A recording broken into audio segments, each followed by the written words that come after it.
I don't have to tell you things are bad. Everybody knows things are bad. It's a depression. Everybody's out of work or scared of losing their job. The dollar buys a nickel's worth. Banks are going bust. Shopkeepers keep a gun under the counter. Punks are running wild in the street, and there's nobody anywhere who seems to know what to do, and there's no end to it. We know the air is unfit to breathe, and our food is unfit to eat. We sit watching our TVs while some local newscaster tells us that today we had 15 homicides and 63 violent crimes, as if that's the way it's supposed to be. We know things are bad, worse than bad.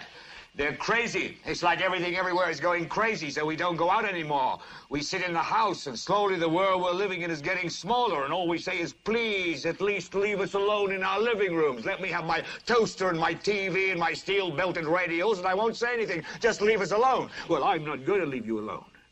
I want you to get mad. I don't want you to protest. I don't want you to riot. I don't want you to write to your congressman because I wouldn't know what to tell you to write. I don't know what to do about the depression and the inflation and the Russians and the crime in the street. All I know is that first, you've got to get mad. You've got to say, I'm a human being. My life has value.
Good afternoon, and good evening, everybody, and welcome to Global Watchman News. My name is Lori Swan, and I hope you guys are all doing well.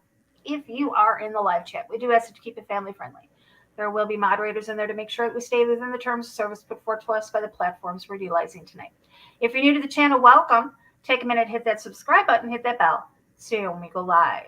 So Ernie and I have been waiting for this show for a while, and I know a number of you people are as well. I would like to welcome back to the panel one of my favorite guests, Dr. Joy PUGH. Welcome, Joy. Hi, how are you tonight, Laura? I'm doing good. How are you? Great. I've been waiting for this show as well. I've had a lot of people email me and message me and want to know when we were going to get back to the way we left them about a couple of weeks ago, kind of hanging on the edge like a soap opera. So exactly.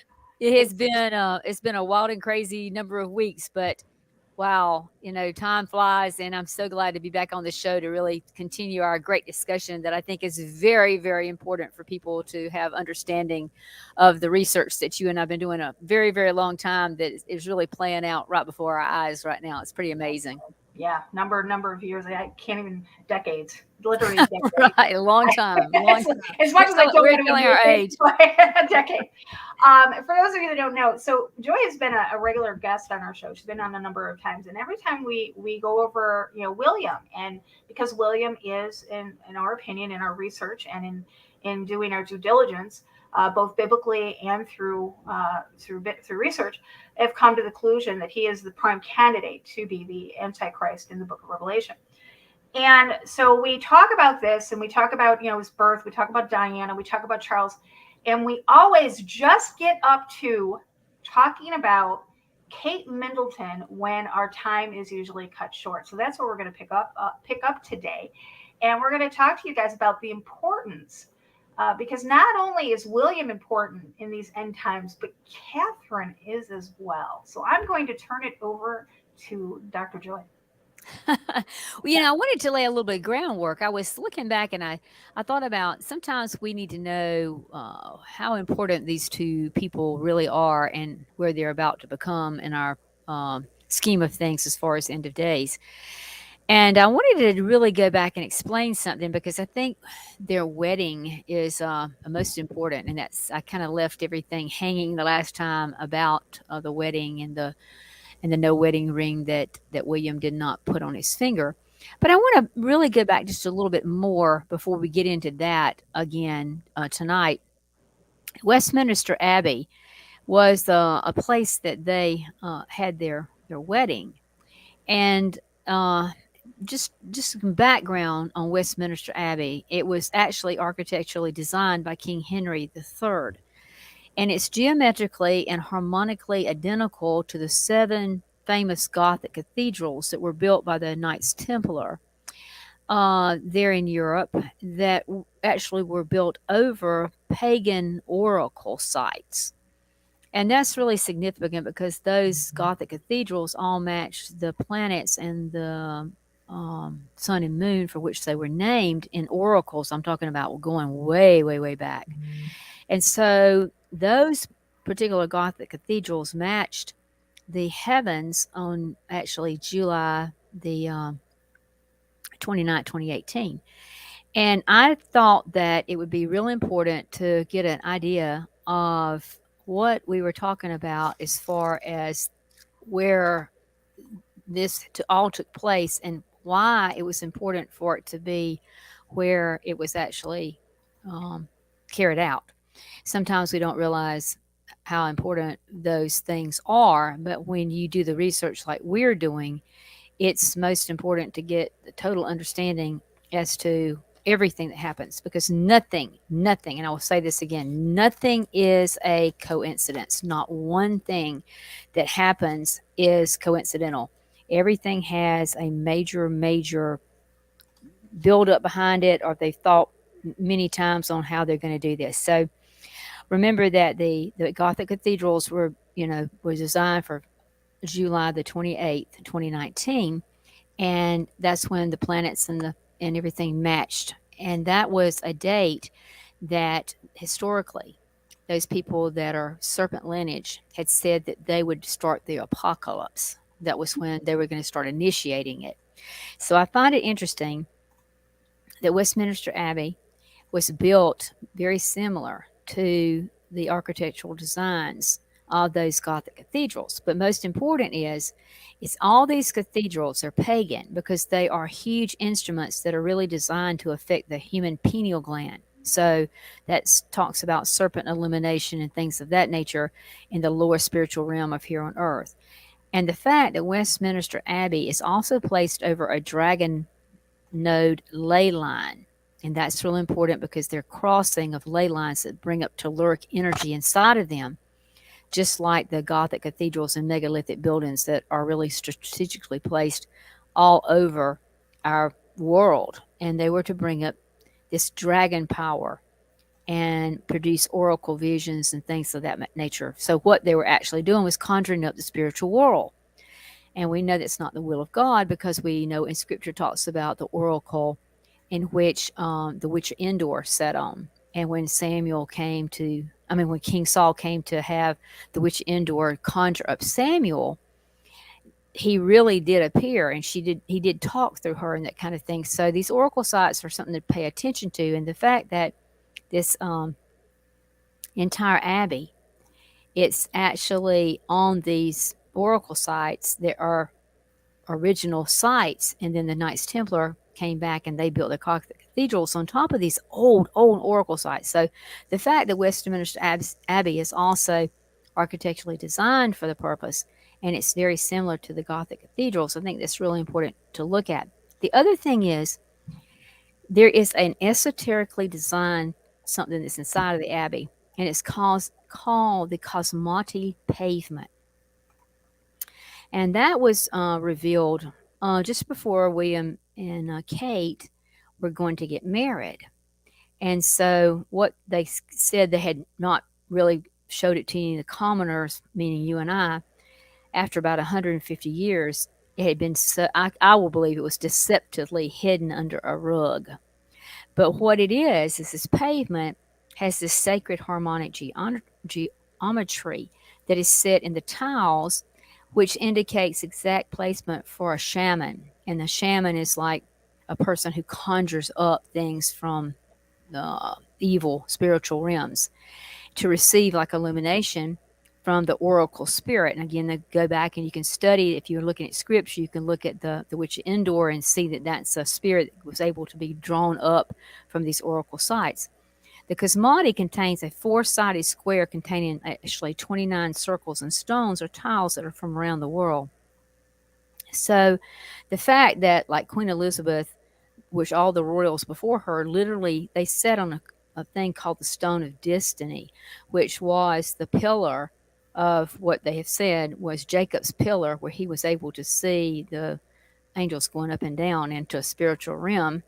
And of course we see that in scripture where he laid his head there and he wrestled with supposedly God during the night, and it was called a place called Peniel, which I think is indicative of the pineal gland and the opening and closing of him being able to see that. But the thing is that even the coronation chair was placed strategically over this Cosmati geometrical pavement, and that it had Jacob's pillar over there. It was almost like they were harmonically divining the ancient oracle site that was actually under this Cosmati pavement. And that's how she received her crown as queen over, really, we know, Satan's world. And also that's where she's supposed to laid to rest. That's right. So I wanted to kind of get this out because I think these kind of things, if you don't get the idea of why, we have people getting married in places like this that has this kind of background that you're actually, we've talked about Princess Diana and her being killed, on the 13th pillar there. And that was a Merovingian blood site and all the stuff that, surrounds all of that. You just want to get a good feel that there's nothing happening that's not very well planned out. And in this case, the wedding being there and what was going on there was absolutely drawing up from evil into that area. So let's kind of move forward, and we're going to say that, there was the fact that when William, is in the wedding, he chose to wear his red uniform, which was really a little bit kind of out of character. Many people had said he would probably wear the navy blue uniform, but as you can see across his red uniform, he proudly displayed his like Royal Air Force dragon wings, as well as his 8-pointed diamond Jubilee medal, which was given to him by the Queen at the time. So there you have Kate and William standing in Westminster Abbey on top of the harmonically and geometrically designed area, again called the Cosmati pavement, which I was just talking about, and that had really just been revealed to the public 150 years just before their wedding. So in other words, nobody knew it was there, but just right before the wedding, they come out and they start showing this. So the fact that the Cosmati, it has a code that supposedly pinpoints the date of Earth's coming apocalypse. And I still think it goes back to the fact that it's a megalithic building, that it was set up on the oracle sites, just like the ones that were designed by the Knights Templar over those old oracle sites. And they had what they believed was going to be the beginning of the apocalypse, and that was July the 28th, 2019. So if you go back and you look at what happened right after that, of course, is when the plague began to be developed and was being unleashed, and then the world became sick. So going back to the Cosmati, the fact that there is, a code that supposedly pinpoints the date of Earth's coming apocalypse, we know that the scripture tells us that nobody knows the hour or the day. But scripture does tell us to be as wise as the serpents, and that we, if we're watching the signs of the times, that we should be able to tell when we are in the season. Right. We all know there's only 4 seasons, fall, winter, spring, and summer. So the fact that we're in a season would be able to tell us that we should be able to tell if we are in that season. So I feel certain that the Cosmati pavement was set up to pinpoint a season. And the fact that, that this little setup has these 4 sides with these 29 circles, and they actually, listen to this, these 29 circles and these 4 sides actually directly correspond to the wedding date of 4-29. So 4 sides with 29 circles corresponded to Kate and William's wedding date of 4-29. Is that not a little bit weird? I mean, it's like we've talked about, Lori, these things, you could say, well, they can be conspiracy or whatever, but no, there's too many coincidences that speak to truth versus conspiracy theory. But the fact that they got married on 4/29 and the fact that there are 4 sides with 29 circles directly corresponds to their wedding date. So here they are standing over this pagan oracle site. William and Kate are united in marriage. And so what happens, it really means it's an alchemical act of mixing heaven with earth. And that is one of the things that, if you read my work, I show you, especially in my book, Eating the Knowledge of Good and Evil, 666, Volume 1 and 2, that the secret societies were always involved with as above, so below. And that's not a coincidence. Everything they do, they try to mimic the heavens on earth, because they are literally trying to show God we can make, this earth our paradise. We don't have to die. We can eventually keep everybody alive. And clearly that's where we're headed right now with some of the things that are happening scientifically to keep flesh alive and involving the mark of the beast. So if you look at that and you see that April the 29th, that they're standing on that oracle site, and it's absolutely an alchemical thing of mixing heaven with earth, as above, so below. Again, that is not a coincidence. Also, April the 29th is also celebrated nationally in the United States as Arbor Day.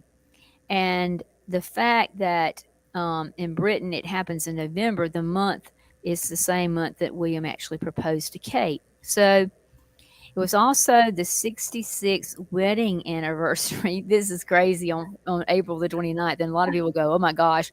It was the 66th wedding anniversary of Hitler to his wife, Eva Braun. So I think that's pretty interesting, because people don't realize that the Windsors, they anglicized their name from Germany, so that people didn't recognize that they were really Germans. And a lot of people now try to post things on Facebook, and people get really upset because they think that, that the British people are British royal are totally different than Hitler and his group. They were all like intermingled with their families, and they literally changed their names and anglicized it to Windsor. So the fact that William and Kate got married on the 66th wedding anniversary of Hitler to his wife, I think is a little bit notable.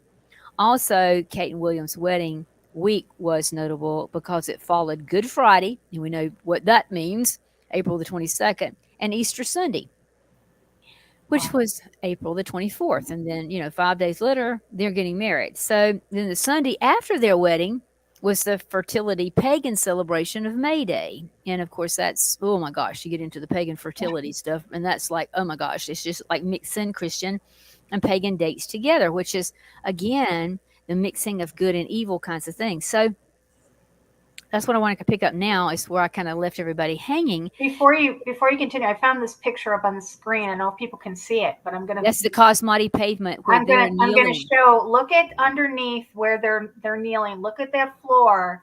That's right. That's the Cosmati pavement. There it is, right there. And it was all hidden for 150 years. Nobody supposedly knew it was there until right before that wedding.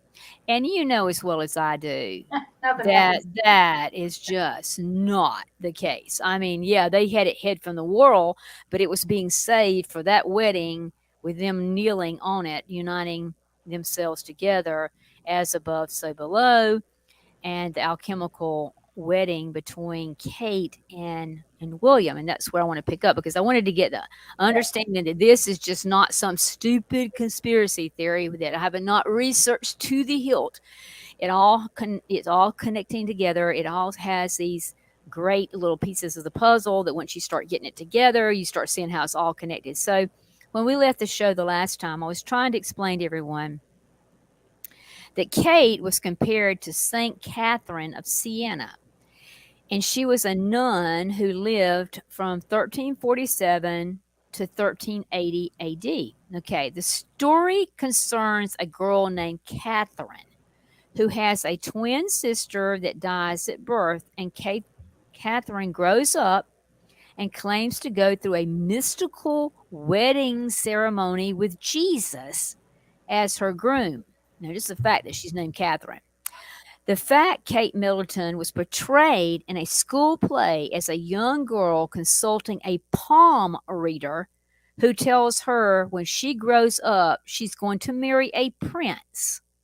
That is just, what are the odds that she would be doing that? I mean, that's just kind of out there. And a video of that actual play that involved Kate Middleton was actually broadcast over the internet. And would you believe it was quickly confiscated and taken down, supposedly, because it actually violated copyright law. But somebody did not want that information out there for people to be questioning, what is the odds that she would be a young girl in a school play and that she would have a palm reader tell her that she's going to grow up and marry a prince? It just is really beyond words. So when you go back and you look at the Catholic record, St. Catherine was said to have prayed as a child to marry Jesus. And St. Catherine wrote, in marrying Jesus, she was allowing God to use her body and soul to strengthen the mystical body. And if you don't know anything about mystical body and how all that plays around with this secret societies and sacred geometry and alchemical kinds of things, it means the mystical body, that they're uniting the spirit with the reality or the physical. So in the Catholic records, St. Catherine was known as a seer and a mystic, and that she saw dreams and visions.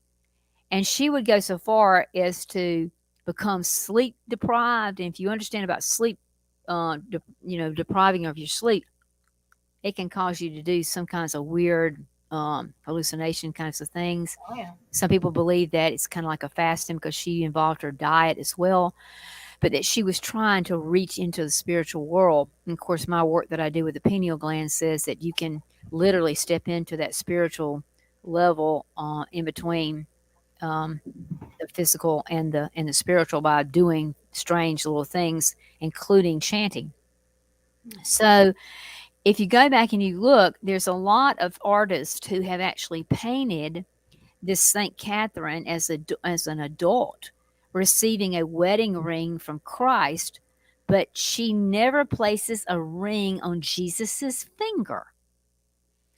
And according to the story, St. Catherine says it was Mary who held her palm up to Jesus so she could place his ring on her finger. So I think it's interesting that, and not a coincidence, that the annual feast day of St. Catherine is celebrated the same day as Kate and William's wedding. Oh, April the 29th. So here we got another connection to 429. It was literally the annual feast day of St. Catherine. And so it's interesting to me how identical the story really is to Kate and William, because he placed a ring on Kate's finger, but she did not place one on him. I mean, what are the odds of this? Then even the most men who have an aversion to wearing jewelry would allow their wife to put the ring on their finger just for that day. Right, and the fact that they're supposed to be representing the royalty or whatever, that you would have thought that he would have wanted to wear a ring. So I find it. Of course, I know that the Masonic people, they make them remove the rings when they do the rituals and things of that nature, because gold and whatever can actually be a conductor. But the fact is that there's a story out there of a nun that becomes like Saint Catherine, who has a feast day, and her and wedding. I mean, Kate and William's wedding falls on that date, and this story is so similar. Well, in the story, St. Catherine actually dies when she's 33 years of age. Well, guess who else was crucified at 33 years of age? I mean, that's the same age Jesus was crucified. So the other thing is, and this is a little bit interesting too, is that St. Francis of Assisi is who Pope Francis took his papal name from. Well, guess what? St. Catherine and St. Francis are both Italy's patron saints. So that's a little interesting that she and the Pope have a little connection there as connections to Italy's patron saints. Okay, so during the wedding, the Archbishop that was marrying William and Kate at their ceremony, he said, "If you are what you should be, you will set the whole world on fire." Ooh. Okay. Does that not seem a little strange for the Archbishop to be saying at the wedding ceremony? Again, he professed it. If you are what you should be, you will set the whole world on fire. Guess what? That was a direct quote made by St. Catherine of Siena. So here's the Archbishop using St. Catherine that we just talked about in the wedding ceremony and quoting her. I mean, you can't make this stuff up. Okay. On top of all this, Kate did not promise to obey William, but actually said she vowed to love, comfort, honor, and keep him. So she didn't say obey. And then William was the only one to say, with this ring I thee wed, because he didn't get a ring. He only gave it to her. So before the wedding, I had actually got a little notation here that Anderson Cooper, on his primetime CNN show at the time, it actually aired on March the 31st, 2011 at 10:55 p.m. And he reported, this is before the wedding, before anybody started questioning anything.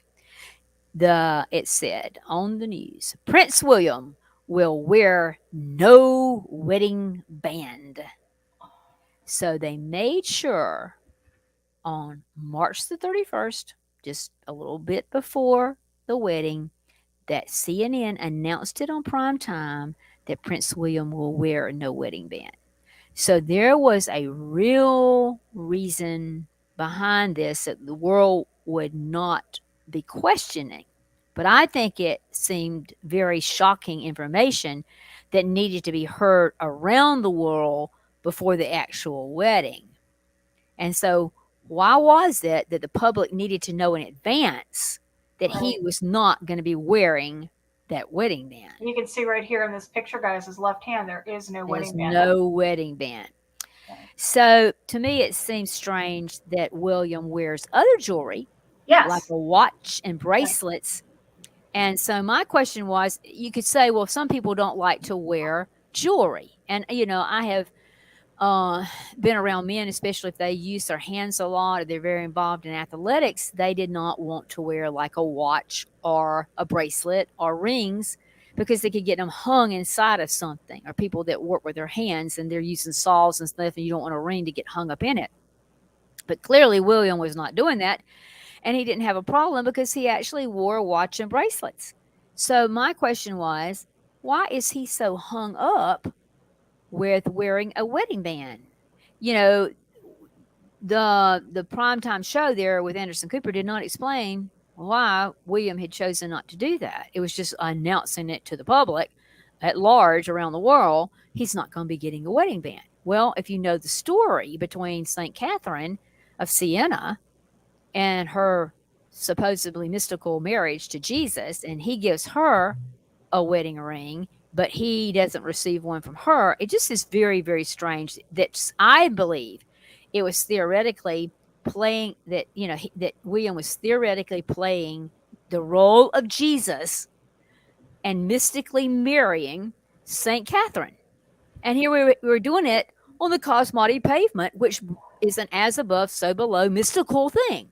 Right. I mean, you can kind of see that that's kind of really, really, really kind of weird. So I felt like that, again, I know that metal jewelry sometimes will distort a magnetic field, and that it can actually manipulate like low frequency electromagnetic waves. So sometimes metal can interfere with the actual pineal gland working, right? Because you've got a conductor that can actually scramble the frequency of your DNA vibration, that I'm actually writing a book about now in regard to harmonic resonance that's used to stimulate the pineal gland. But the fact that you've got somebody that's playing this out in a cathedral that was set up to draw this telluric energy up into it on a Cosmati pavement that's telling you this is an apocalyptic time, and it's meeting the 429, of the circles and squares, and the 429 being the feast day of St. Catherine, and then you've got the wedding guys, this marrying them, actually saying you're going to set the whole world on fire, which is a direct quote made by St. Catherine of Siena. So to me, that's just a little bit over the top. I think it's not something we should just kind of roll under the carpet and pretend it was something that just happened and had a coincidence to it. So there's too many things right there that tells me that there's more to every bit of this. And so, looking at Kate, in the pictures there, she wore a tiara that was loaned to her from Queen Elizabeth II. Now listen to this. It looked identical to a wedding crown that was worn by another Catherine that's revered in Catholicism, who also claimed to have married Jesus. Now listen, this just gets crazy. This girl's name, her name was St. Catherine of Alexandria. Okay, so you got to remember this tiara that was loaned to her by Queen Elizabeth II looked identical to a wedding crown that was also worn by a lady named Catherine, who is revered in Catholicism, who claimed to have married Jesus, and her name was St. Catherine of Alexandria. Get that in your head, okay? Okay. She is portrayed in paintings dressed as a princess, wearing a tiara, and you look at Kate, she's dressed like a princess, wearing a tiara, alongside of Jesus as his bride. Okay, this is the legend. St. Catherine of Alexandria was raised a pagan, but became a Christian during her teenage years. She claimed she had a vision, again, of Mary and Jesus, where Mary actually gave her to Jesus in a mystical marriage ceremony. Okay, this is just, that's beyond words. Here we are again. We've got Mary involved. We got Mary, making sure the marriage happened. And they're doing a mystical marriage ceremony, which we know was on the Cosmati pavement there. Okay. Well, anyway, this legend also contends that the angels carried Catherine to Mount Sinai upon her death. And it's why a monastery there was renamed in her honor by Emperor Justinian. And today it's known as St. Catherine's Monastery. Well, the two icons, paintings that are there, are of Jesus and Mary. So the fact that they're connecting the greatest icons ever to be, they had a painting of Jesus, and it really looks like the Shroud of Turin. And then you've got a picture of Mary, and the name of the place is St. Catherine's Monastery. I mean, really? I can't make this stuff up, even if I was trying to. You can't make it up. Okay, so Mount Sinai, if people don't know, is a location where many believe that Moses received God's 10 commandments. Correct. Okay, so her monastery, this St. Catherine, that supposedly is emulating what we're seeing happen with Catherine and Prince William, that monastery at Mount Sinai was built under Emperor Justinian's rule. And, there's an enclosed, like a chapel that was there that was actually built by Emperor Constantine's mother, Helena.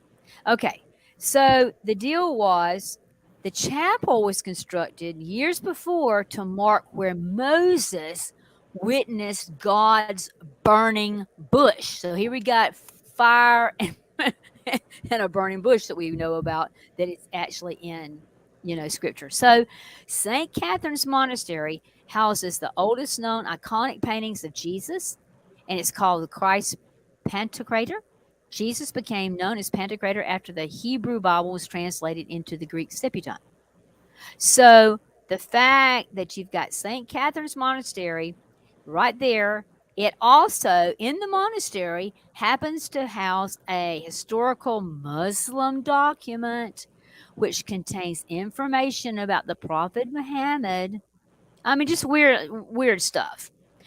And so inside of there is a Fatimid mosque about Mary. And there's all this Vatican library that's supposed to have the second largest collection of the earliest known manuscripts in the world. Okay. To me, it's funny that this monastery has a mystical connection to Prince William and Kate as his bride. I mean, you just can't. I mean, especially since this Christ Pantocrator was really in this monastery, this iconic painting, it matches Jesus's image on the shroud. And of course, we talked about this the last time we were together, is how much William matches the image of the shroud. So you can clearly see that they're trying to portray William as Jesus and Kate as St. Catherine. And that you can look around and they're both worldwide icons, because they have every kind of economic status, and everybody that's any of economic status flocking to them, really, like they are rock stars. So the fact that you've got the mystical commodity pavement, you've got all this, you've got two St. Catherines, the fact that she was wearing the tiara that's like the paintings of St. Catherine of Alexandria. I mean, that is too many coincidences to go, how could you have come up with all of this? Because it's very planned. And like I say, everything these cats do is planned. Yeah, and it further proves that things that are planned out, they're planned out in the spiritual realm and manifested in the physical. There's no other explanation for their complete synchronicity of things. Yeah. I mean, I really try to tie a lot more together. One of the things that I mentioned, and you can find this information that I'm pulling from, is from my Beguiled Eden to Armageddon series, and I'm actually pulling this out of volume 3. If you're interested, if people are interested in my books, that you can find this information. It's very clearly written out, so you can follow along with what I'm talking about. But the fact that Kate's middle name is Elizabeth, just like William's grandmother, who just passed away, and his great grandmother and her own great great grandmother, the fact that they've got the name Elizabeth involved in that. And of course, we know that Kate didn't use the word or name Catherine. She shortened it to Kate Middleton. Okay. The thing is that Kate Middleton has 13 letters in her name. And there are 13 letters in Mary Magdalene's name. And of course we always hear the secret societies and stuff. The connection. Mary Magdalene is supposed to be 13. That Jesus had. That there was 13, and then the fact that that Mary Magdalene is said to have possibly married Jesus in some of the sacred teachings. That's the reason. That's the reason for societies and things and all that other girl. Yeah, they bring all that into the point. Yeah. But the thing is, Kate was born on January the 9th, 1982. She's a little bit older than he is, but it's the same day as a total lunar eclipse. Okay, so she's born on a total lunar eclipse. Okay, her mom and dad married. This is Kate Middleton's mom and dad married on June the 21st, 1980. Well, guess what? That's the same day of Prince William's birthday, June the 21st. Wow. So, what are the odds that she's married? I mean, she's born on a total lunar eclipse.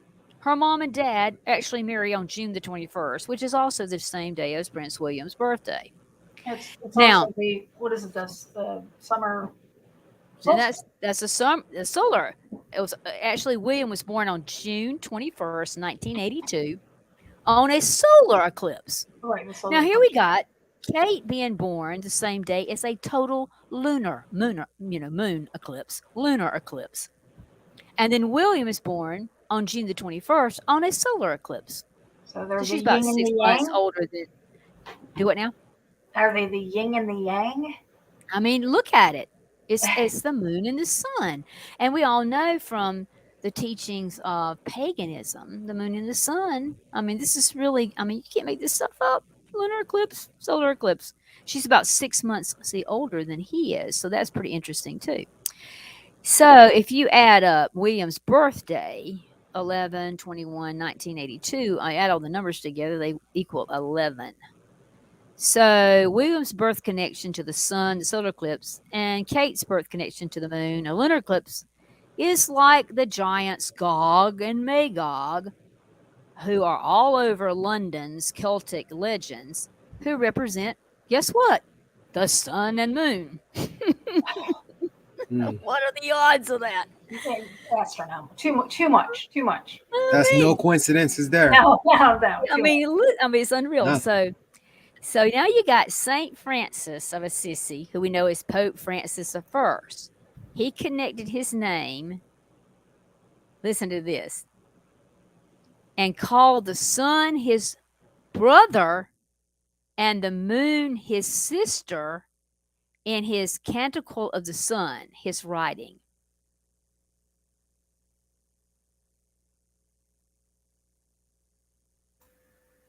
So, Wow. what are the odds? Hold on a second. You rendered me speechless. Can you repeat that? Saint Francis of Assisi, who Pope Francis I connected his name to. Okay, that's where Pope Francis I got his name. He got his name, and he called the sun his brother and the moon his sister in his Canticle of the Sun. So, wow.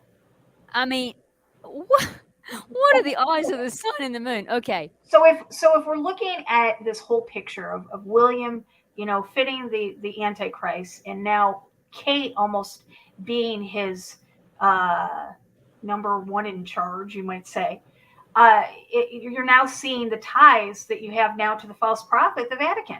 Oh, yes. Okay, because they're connecting each other. Okay, and then you got to look at the worship of the sun god and the moon goddess. Right. Goes back really to the Egyptians, Aztecs, Mayans, Babylonians, every kind of paganism even before the flood. And it all included what? Sun and moon worship. Yep. The sun god and the moon goddess worship are considered natural elements of nature, and they are involved in Wicca, witchcraft, the cult of Isis, the hidden mysteries of Satan, sacred harmonic geometry. I mean, you just name it. Sun worship and moon worship were pagan rituals drawing down the sun and the moon to earth. As above, so below. That's what's on that Cosmati pavement with those cats were kneeling on to get married. These religious pagan rituals of Satan's serpent lineage were all built around sun god, moon god, fertility worship. Now that what are the odds of all that? I mean, you can't make it up. You could not have come up with all of this. I mean, and it's all true. Historically, it is, this is not something made up. You can go and you can find this exactly what I'm saying. Okay, so now let's look at Kate. Let's really understand who Kate is, because we were made to believe she's a little commoner, that she met him while they were at school at St. Andrews, and they got to be friends. And then she was in, I guess, in the art class or something, and she wore see-through lace dress with black underwear under it, some kind of thing that really must have sent William into orbit. But anyway, later on after that, they started rooming together with two other people, and they were actually roommates. That's back in 2001 and 2002. So they, they were made to believe that they just kind of met there or whatever. But it's kind of funny that all this other stuff has been laid out. It's been going on with all these saints and whatever to bring about all of this. But anyway, let's look at Kate's mother, okay? Her mother was the daughter of Ronald Goldsmith and Dorothy Harrison. Guess what? They're both Jews. We don't ever hear that. We didn't hear anything about there's a possibility that Kate's mother is a Jew.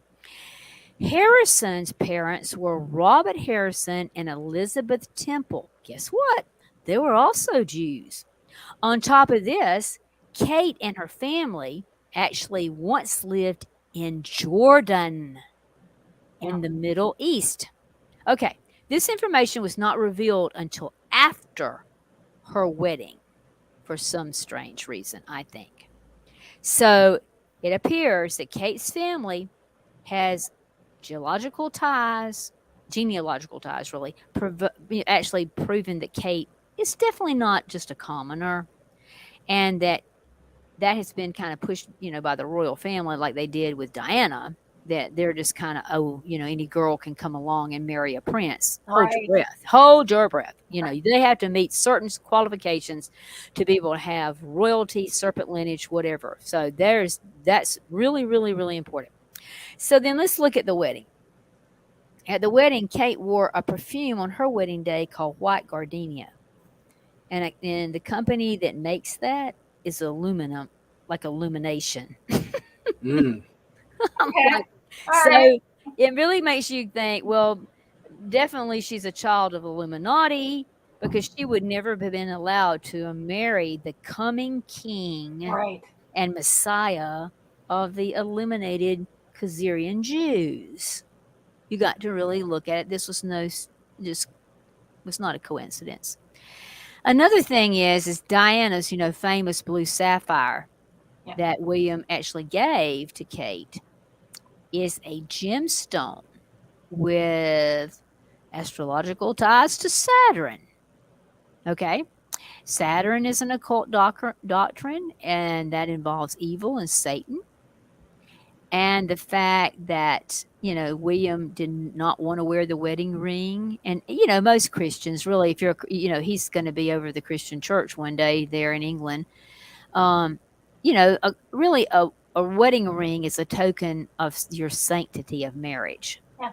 So it kind of went against what I would think would be, if he was going to be defender of the faith there one day as king, that kind of goes against religious protocol. Okay. Another thing that was noted is there was no kissing during the ceremony, just like there was none between Charles and Diana. Yeah, there wasn't that. I now pronounce you man and Roy if you may kiss the bride. And really, they had a what I call was a photo event, like they did for Charles and Diana's wedding, on the Buckingham Palace balcony. Mm-hmm. So, I think that's a pretty interesting little thing. The other thing is that William and Kate's wedding occurred when the planet Saturn was in Libra, which was a direct parallel to Charles and Diana's wedding, which also occurred on the 29th, but in July of 1981.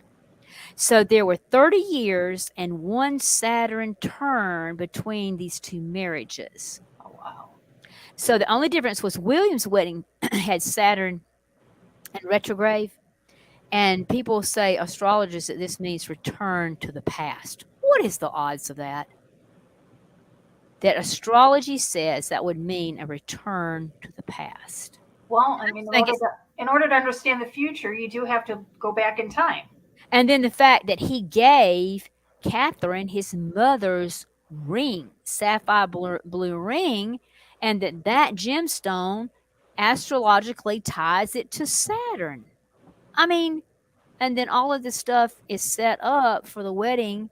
I mean, this is the thing about it. They use the signs in the heavens and all kinds of stuff. Evil plays this stuff to the hilt and this sacred geometry.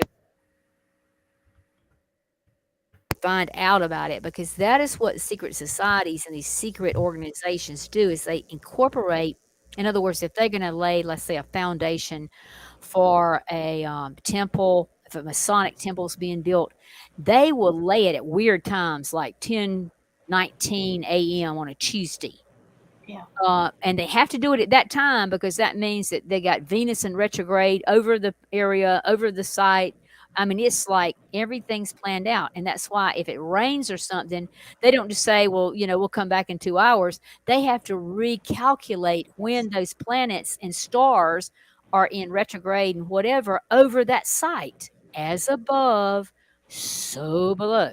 So keep that in your mind. This is not a coincidence. It's a well planned out strategy. So I think that if you look at the successive number of the name for their lineages of royalty, you get William as the 5th, Catherine is the 6th. And if you look at their two numbers, the 5th and 6th, that adds up to 11. Of course, 11 is a magical number representing a two-headed phoenix, like god Janus. It also means the identical twins of the number 1, like 1 and 1. You've got like a clone of 1 or a twin of 1. And then the fact that William and Kate's wedding date on the 29th, 2 plus 9 also equals 11. I kept finding all kinds of things that would equal 11, like April the 29th is the 119th day of the year. And if you add 1119 to it, it also equals 11. And then another thing that's really cool is, guess what time their wedding began? If you say 11:11, I'm gonna die. They said it started at 11 o'clock a.m. on the dot. Oh, and Dr. so Joy, yeah. This is some very interesting, and whew, you just hit us with. My mind is scrambled right now. But I do have to ask, just so people who are new, you did mention it quite a few times, as above, so below. Can you dive a little bit deeper into the significance of that phrase for us, please? Well, you can see it in triangles, and they do the 6-pointed star in secret societies. It's a triangle going up and a triangle coming down that makes the star. But what the intent was, according to their belief, that they were going to make heaven on earth. So their intent was to one day, we see that in the teachings of Camelot, and that's Arthurian Grail lore, was to bring back King Arthur, bring it back and have paradise here on earth. In other words, have Camelot is considered their paradise on earth. And they were going to bring back King Arthur as a child again. He would be an old man would be reborn as a child again. And it's just saying it's as above, so below. In other words, you're trying to do the things that God can do, and you're emulating him, and you're changing it up and using man's capability and Satan's capability through these sacred sciences to really point your finger at God and say, we are little gods. I mean, that's what Satan promised them in the garden. If you eat of the tree, you're going to be like God, knowing good and evil and that kind of thing. So it was like, I'm giving you this knowledge through these sacred sciences that you can emulate whatever's on earth as above, so below. And so that is what their intent is, to bring Camelot to earth, install their King Arthur to rule over their paradise of Camelot, where people can live forever and never have to go through what they want to make people believe, a judgment that you can live forever. And we know that's where the mark of the beast is headed to make you believe that if you do what they tell you to do and taking that mark, that you're going to live forever in this connection to artificial intelligence and make you into a beehive mind that connects everybody together.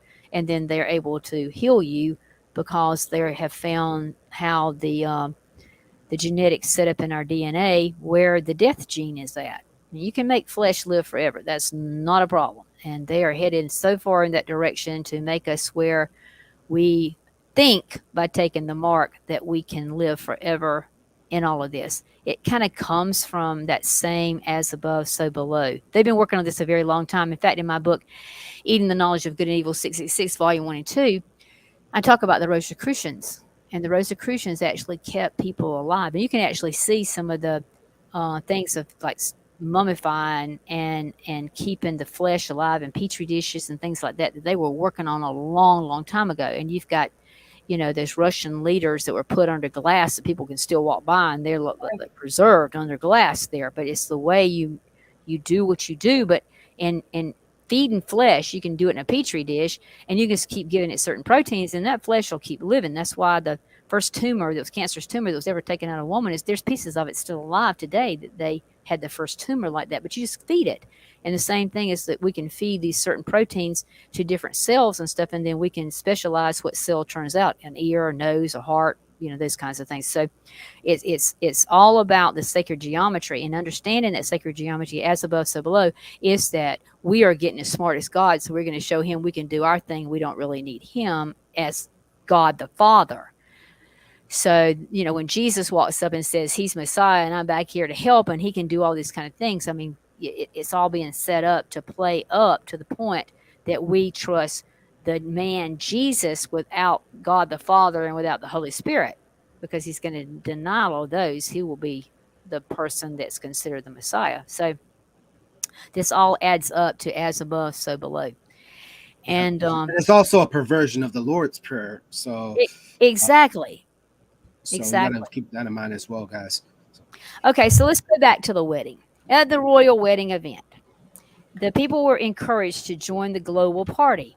The fact is that everybody on this planet was watching that. I mean, everybody, either if they didn't watch it that day, they watched snippets of it throughout the day or on the newscast. So you're talking about a major wedding, like Charles and Diana was a major wedding. So was William and Kate's.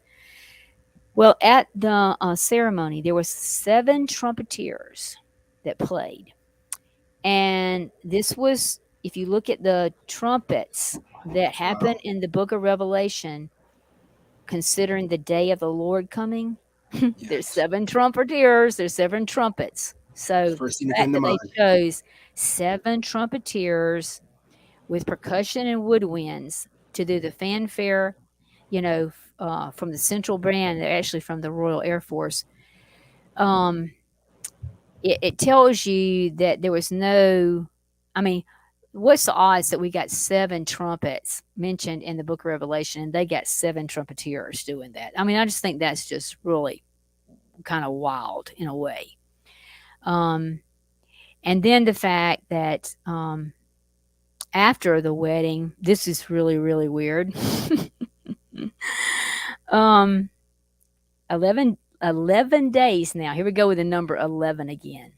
11 days after their wedding, it was confirmed that Kate and William had departed for their honeymoon to Shellis.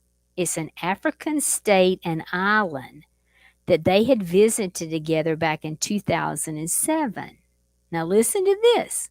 Shellis was once claimed by General Gordon, a Victorian officer and colonial administrator, to be where the real Garden of Eden was once located. Well, isn't that a little strange? Right.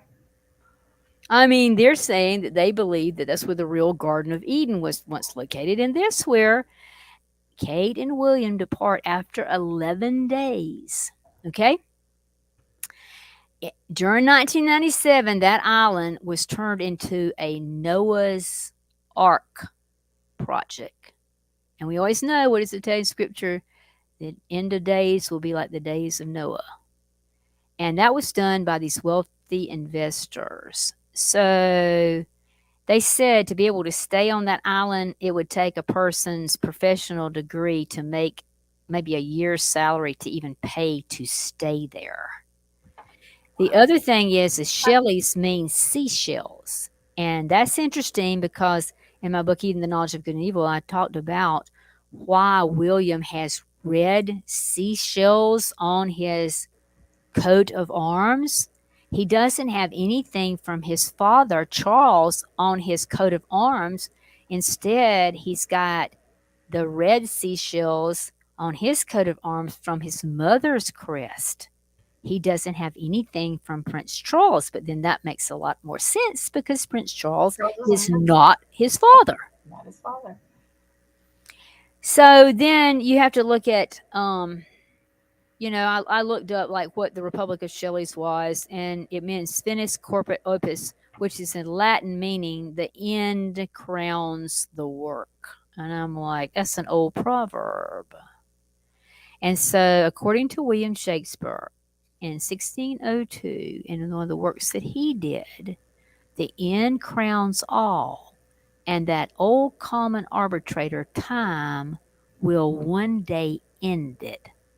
What is the odds that the place is named Shelley's, Republic of Shelley's, and that you get that name from finis corpora opus, which is the Latin meaning of the end crowns the work? And so when I looked it up, it was an old proverb. So according to William Shakespeare's 1602 Trillis and Cressida, I think it was his work, the end crowns all, and that old common arbitrator, time, will one day end it. So, what better way? Who's going to end the end of time? You know, the Antichrist. And what have you got? Prince William, if he is in that image of Christ, and we know the end is coming, what is the odds that he would have his honeymoon there in a place that says the end crowns all and the old common arbitrator, time, will one day end it? So, you know, time will be changed by the image of the beast. And everything ends when he is destroyed at the Battle of Armageddon, because a new day begins and the millennial world is going to be ruled by the real Jesus. So that is interesting to me. If you look at Daniel 7:25, it says, and he shall speak great words against the Most High. He shall wear out the saints of the Most High and think to change times and laws, and they shall be given into his hand until time and times and the dividing of time. I just think it's interesting that time is mentioned so much about the Antichrist, and here we've got this place where they're spending the honeymoon after 11 days. It's just really, really, really, really weird.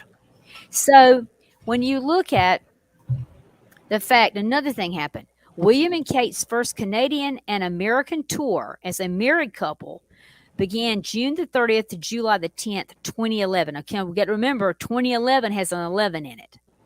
And it just happened to be the 11th day trip abroad. In other words, it's 11 days between June the 30th to July the 10th. The number 11 is the master Masonic ritual number. I mean, what is the odds of this? When they get to Canada, and I saw them doing this, they actually competed, Kate and William, against each other in what else but a dragon boat race. Then, to show off how William could almost walk on water, he landed a helicopter on a lake while nearby crowds cheered and praised him for his outstanding skills. In California, and I remember this because I sat and watched it, William and Kate were heralded as gods. They were sought after all the wealthiest of Hollywood's icons, and their faces were on every magazine, news media. You couldn't see anything. It was like complete fanfare. In fact, no other, they said at the time, no other royal visit in all history had garnered that much fanfare, not even Charles and Diana. So, major stuff. Now, let's get into the fact that Kate is not a commoner.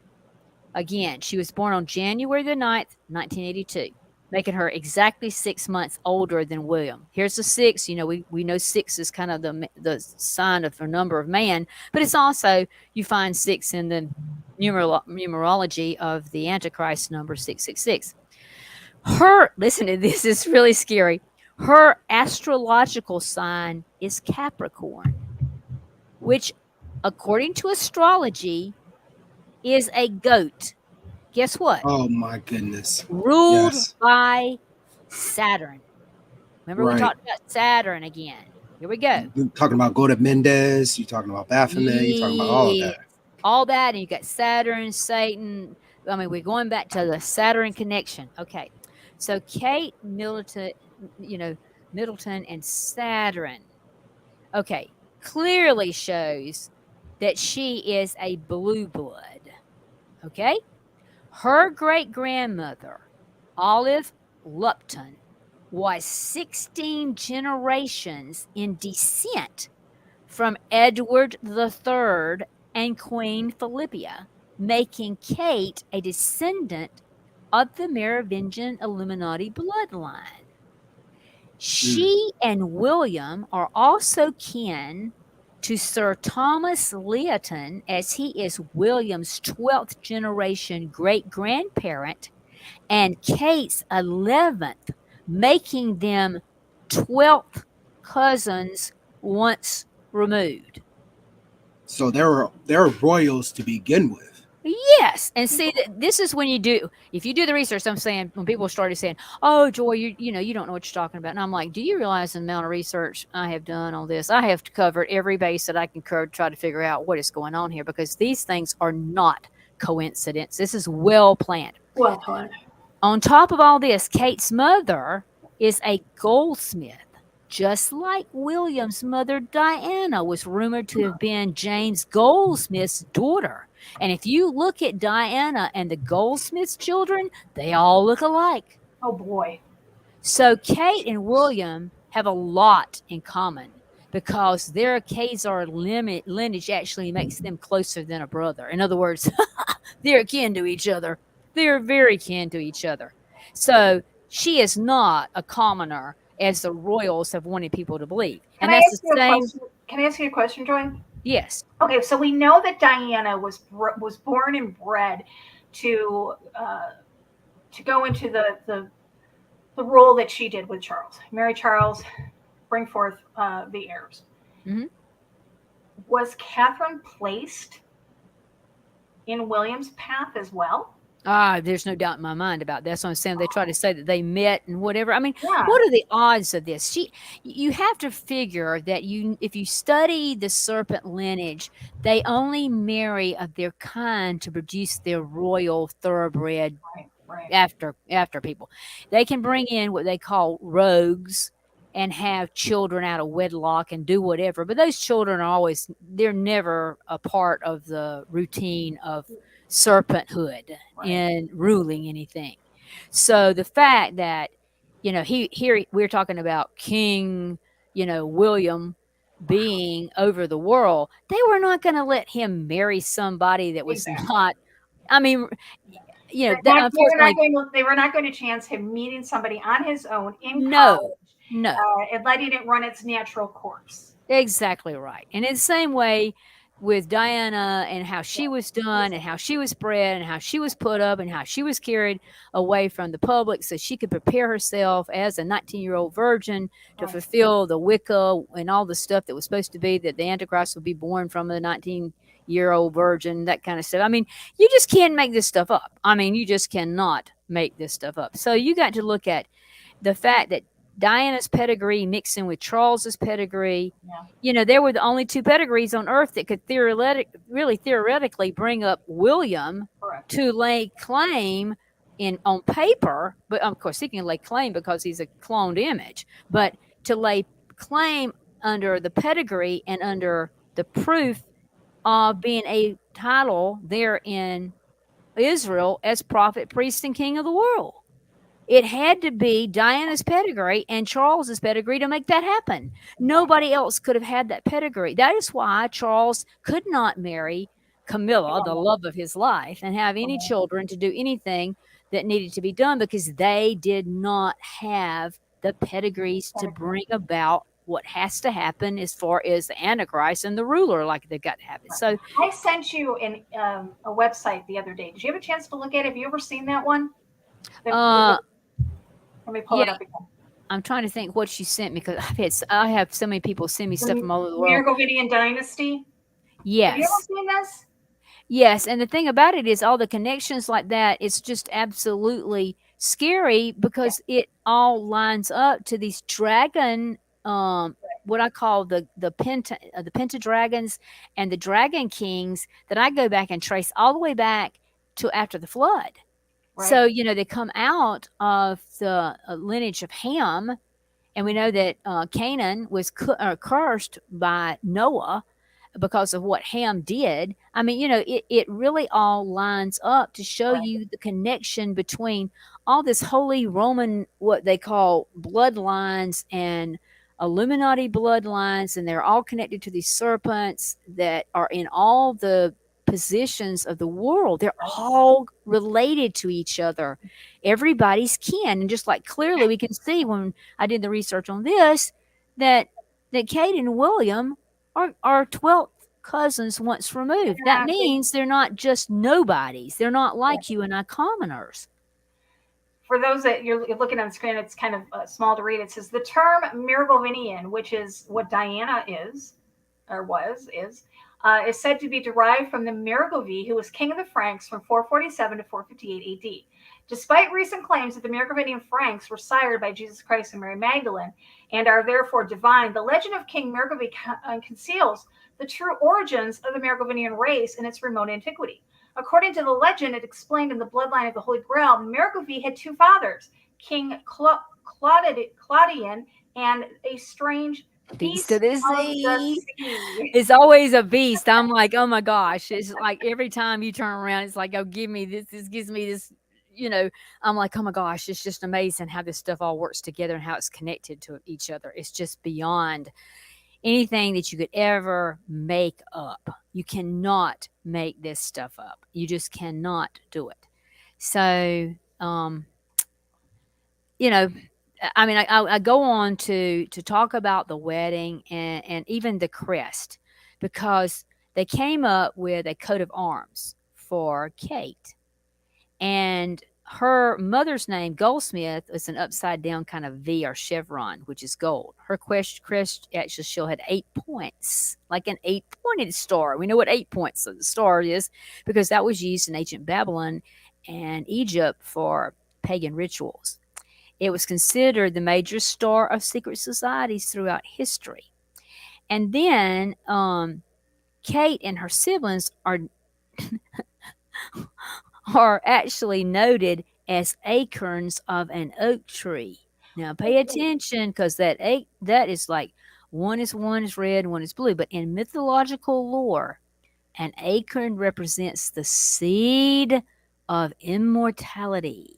Isn't there a acorn at the Vatican? I think so.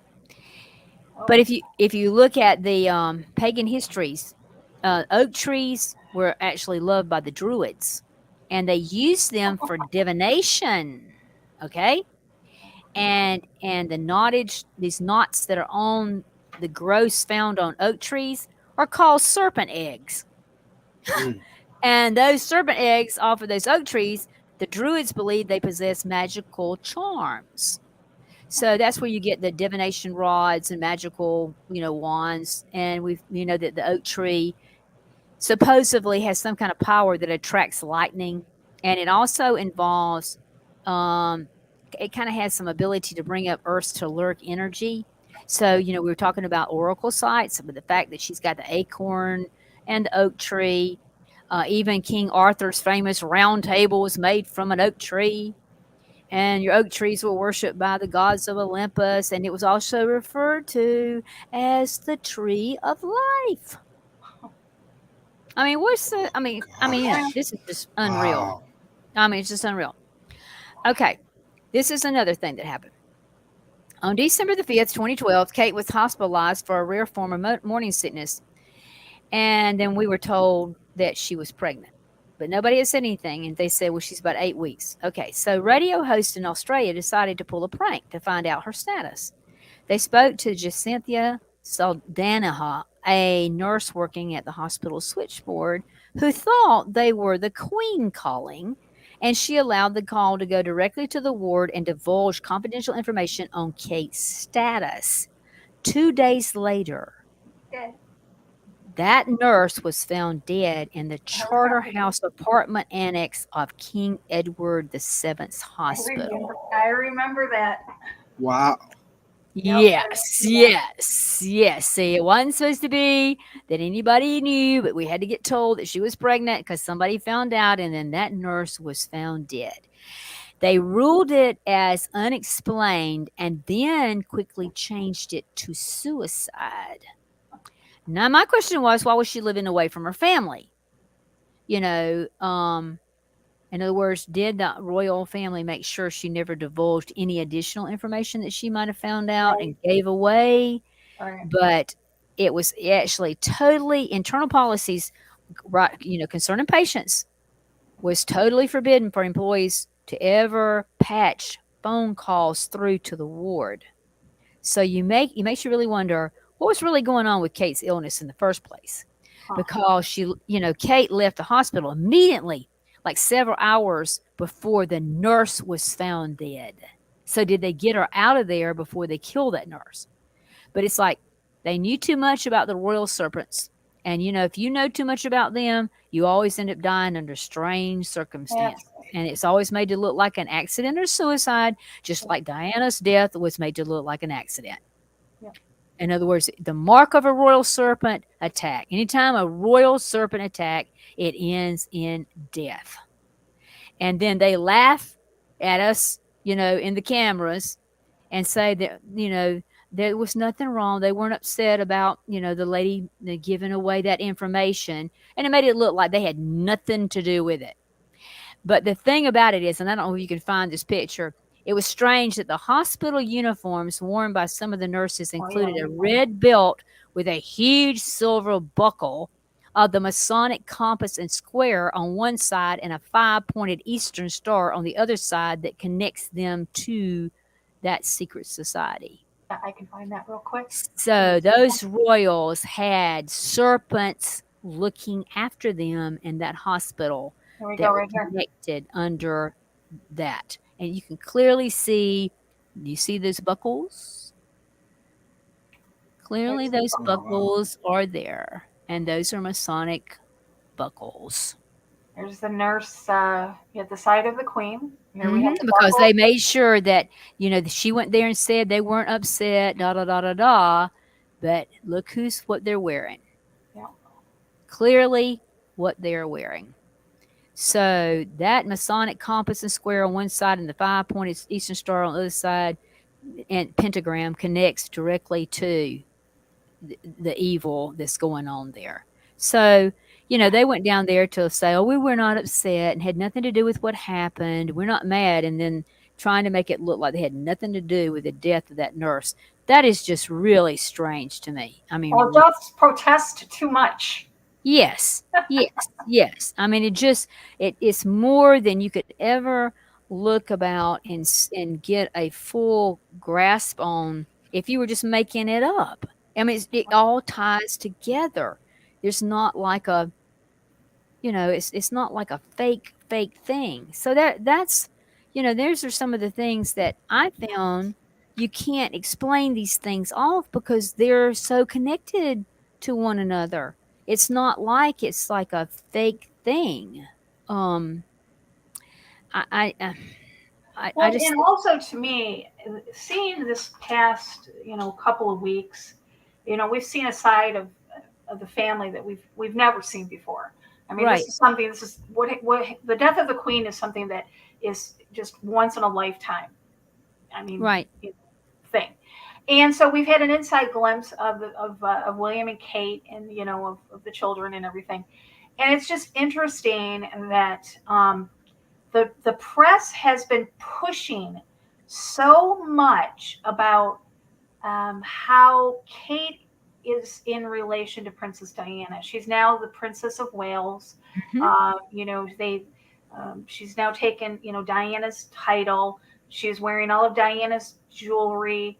You know, she supposedly, you know, they were saying what were they saying? She was somehow pulling the spirit of Diana during the, you know, which, it was very, you know, words. if you think back when William did, I can't remember the show it was. I have to go back and see my book, Eating the Knowledge of Good and Evil. I can't remember what the name of the show was, but they did a documentary on William.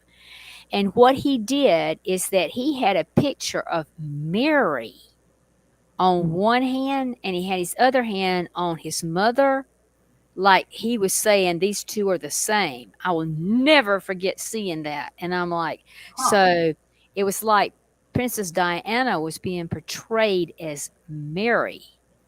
So if you think about how this thing is that in the St. Catherine stuff, it says that Mary, put the ring or put the hand of St. Catherine into Jesus's hand. There's just a really weird thing about the sapphire, Saturn, all that kind of stuff that was connecting really Diana to the ceremony, totally to the ceremony. Wow. Yeah, I mean, it's you can't make this stuff up. And also, the queen was Druid. Yes. So yes. And let me see if I can find it real quick while we're talking. During her funeral, and I'm sorry guys, my brain right now, I'm trying to pull the words. I apologize for everybody that's new in the chat room. I have brain fog as it is, and then on top of the pain that I'm experiencing, I'm finding it hard to pull the words. But during the funeral, and I'm pulling it right now, I'm going to pull the picture.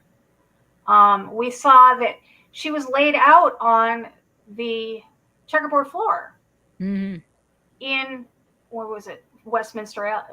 Westminster Abbey. Westminster Abbey. Okay, and this is the same place that the William and Kate were married, and we have look at the inverted cross. Yeah, I mean it's just you can't make this up. And look at the tile. Yeah. That's what appears in all your Masonic halls for Solomon's Temple is the black and white like that. Same thing, the checkerboard squares like that. That's all Masonic. All of that black and white like that. It's in every Solomon's Temple and Masonic halls around the world. I had another little thing, a tidbit, that on November 16th, 2010, that's when William and Kate appeared on, if you'll remember, on the national news and announced their engagement. And they stood in front of a huge fireplace. And I thought that was really weird. And the walls were trimmed in bright red like a fiery furnace. I just thought that was really strange where they did that in front of that fireplace like that. Wow. So it corresponded when they announced their engagement to the world on November the 16th. Guess what happened on November the 16th in significant in British history? November the 16th, 1947 just happens to be the same day when the British military forces began to withdraw from Palestine that eventually led to the establishment of Israel as a country. Wow. Interesting. The 16th of November is also known as the International Day of Tolerance. On top of all that, the Roman month of November, guess what, was sacred to the Roman goddess of the moon, Diana.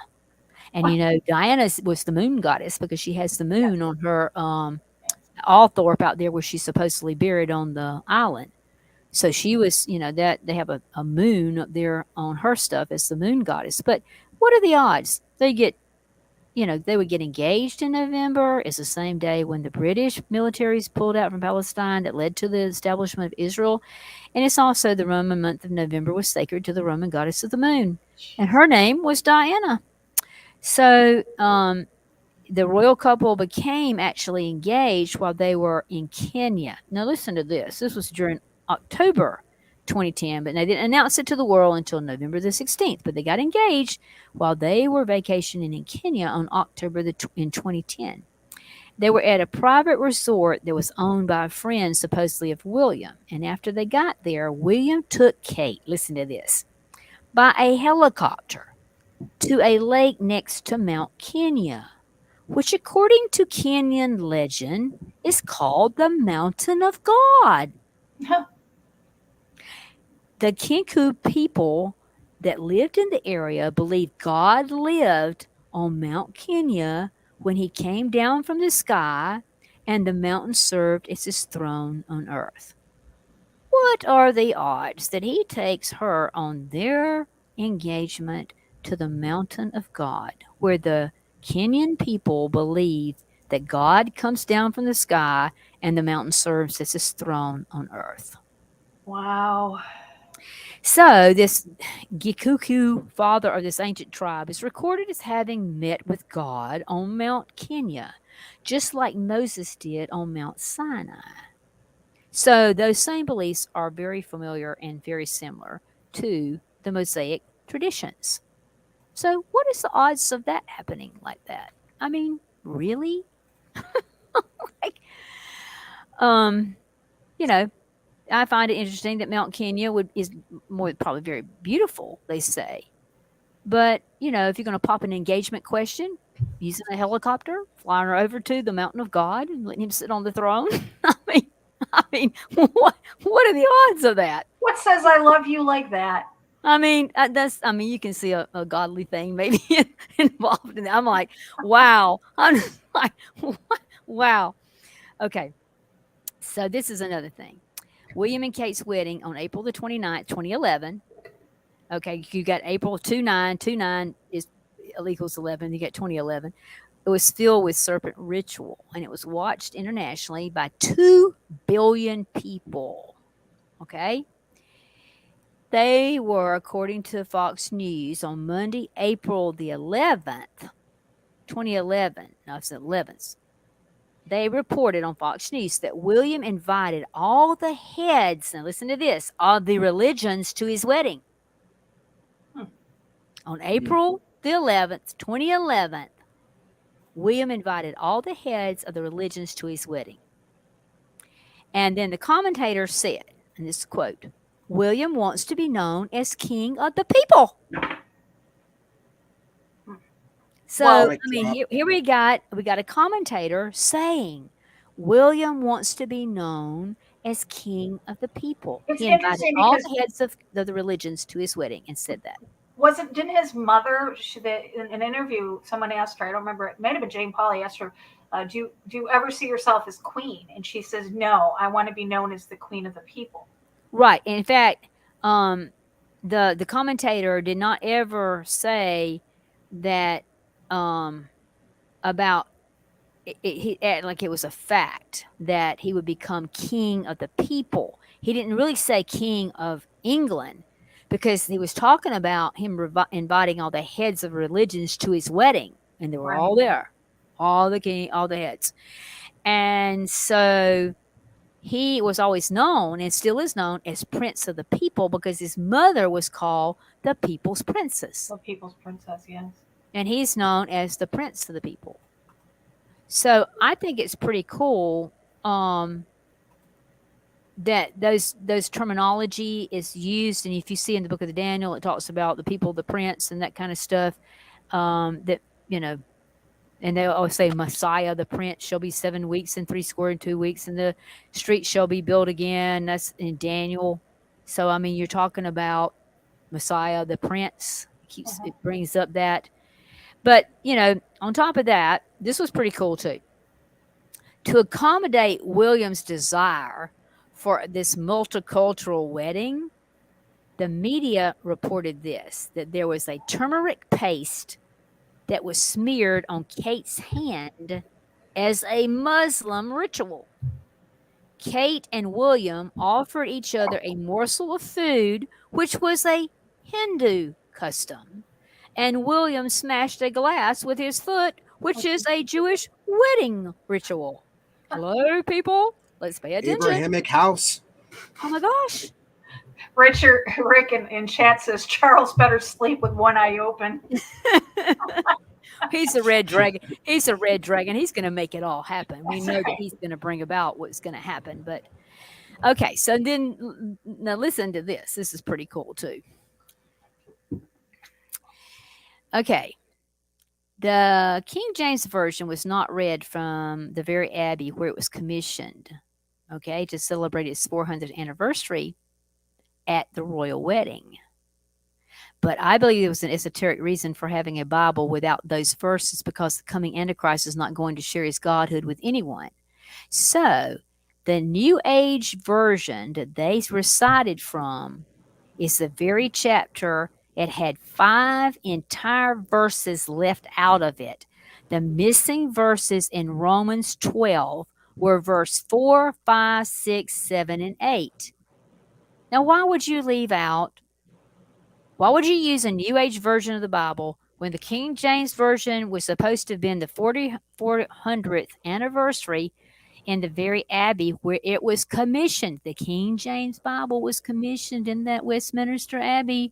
People, it was to be celebrating its 400th anniversary, but they chose to use for the ceremony a New Age version. And they recited the very chapter that had 5 entire verses left out. That's Romans 12, 4, 5, 6, 7, and 8. So those verses became actually, because the coming Antichrist is not going to want to share. Now listen, I'm going to read the verses that were left out of that version that was read there for their wedding. For as we have many members in one body, and all members have not the same office, so we, being many, are one body in Christ, and every one members one of another, having then gifts different according to the grace that is given to us. Whether prophecy, let us prophesy according to the portion of faith. Our ministry, let us wait for our ministering. Or he that teacheth on teaching, or he that exhorteth on exhortation. He that giveth, let him do it with simplicity. He that ruleth with diligence, he that showeth mercy and cheerfulness. All of that was left out of that scripture that was read. Because the Antichrist is not going to share anything with his godhood with anyone. The other thing is, if you add the number 4, 5, 6, 7, and 8, which were the verses, that equal 30. We know that was the very age that Jesus began his ministry. So if you talk about numbers, sometimes numbers matching other numbers, that's kind of interesting. And the fact that William gave Kate his dead mother's 19-carat engagement ring, Right. along with her favorite matching sapphire diamond earrings. Okay, and they chose to be married in Westminster Abbey, where Diana's funeral had been held there and where the royals were crowned. And William claimed, that he did all of this, now listen to this, so his mother could be part of his wedding. There is a video out there. I just watched it researching for the show. When they're on the balcony, I believe at Kensington Palace or Buckingham Palace, you can see a shadow of Diana behind them. You see that? Mm-hmm. Oh. So it's like bringing, as we said, as above, so below. It's a mystical wedding. It's all everything's mystical. And then when you look at that, they took their vows at 11 a.m. on that Cosmopolitan pavement. They took it from Archbishop Rowan Williams. And he was a top member of the Order of Druids. And he was a Welsh stonemason. And he was the bard. He was a member of the bards at their national thing in 2002. And Queen Elizabeth II is also a vital member of this white-cloaked Druid order. Yep. They perform a Druid ceremony that requires initiates to enter a circle of stone, like Stonehenge, wearing long white gowns and head coverings. Kind of reminds you of the Ku Klux Klan. Such a rendition is definitely not a Christian ritual, and it's totally pagan. And this high-class Druid cult is a lot different than the normal Druids, because not all, are the same. You got a high class, but then, they're really weird. That Druid stuff, if you study that, they believe in reincarnation, where a soul once dead can come back to life again by enter into a new body. Now, what's the odds of that? That here's Queen Elizabeth, very involved in that, along with the guy that married Archbishop Rowan Williams, that married Kate and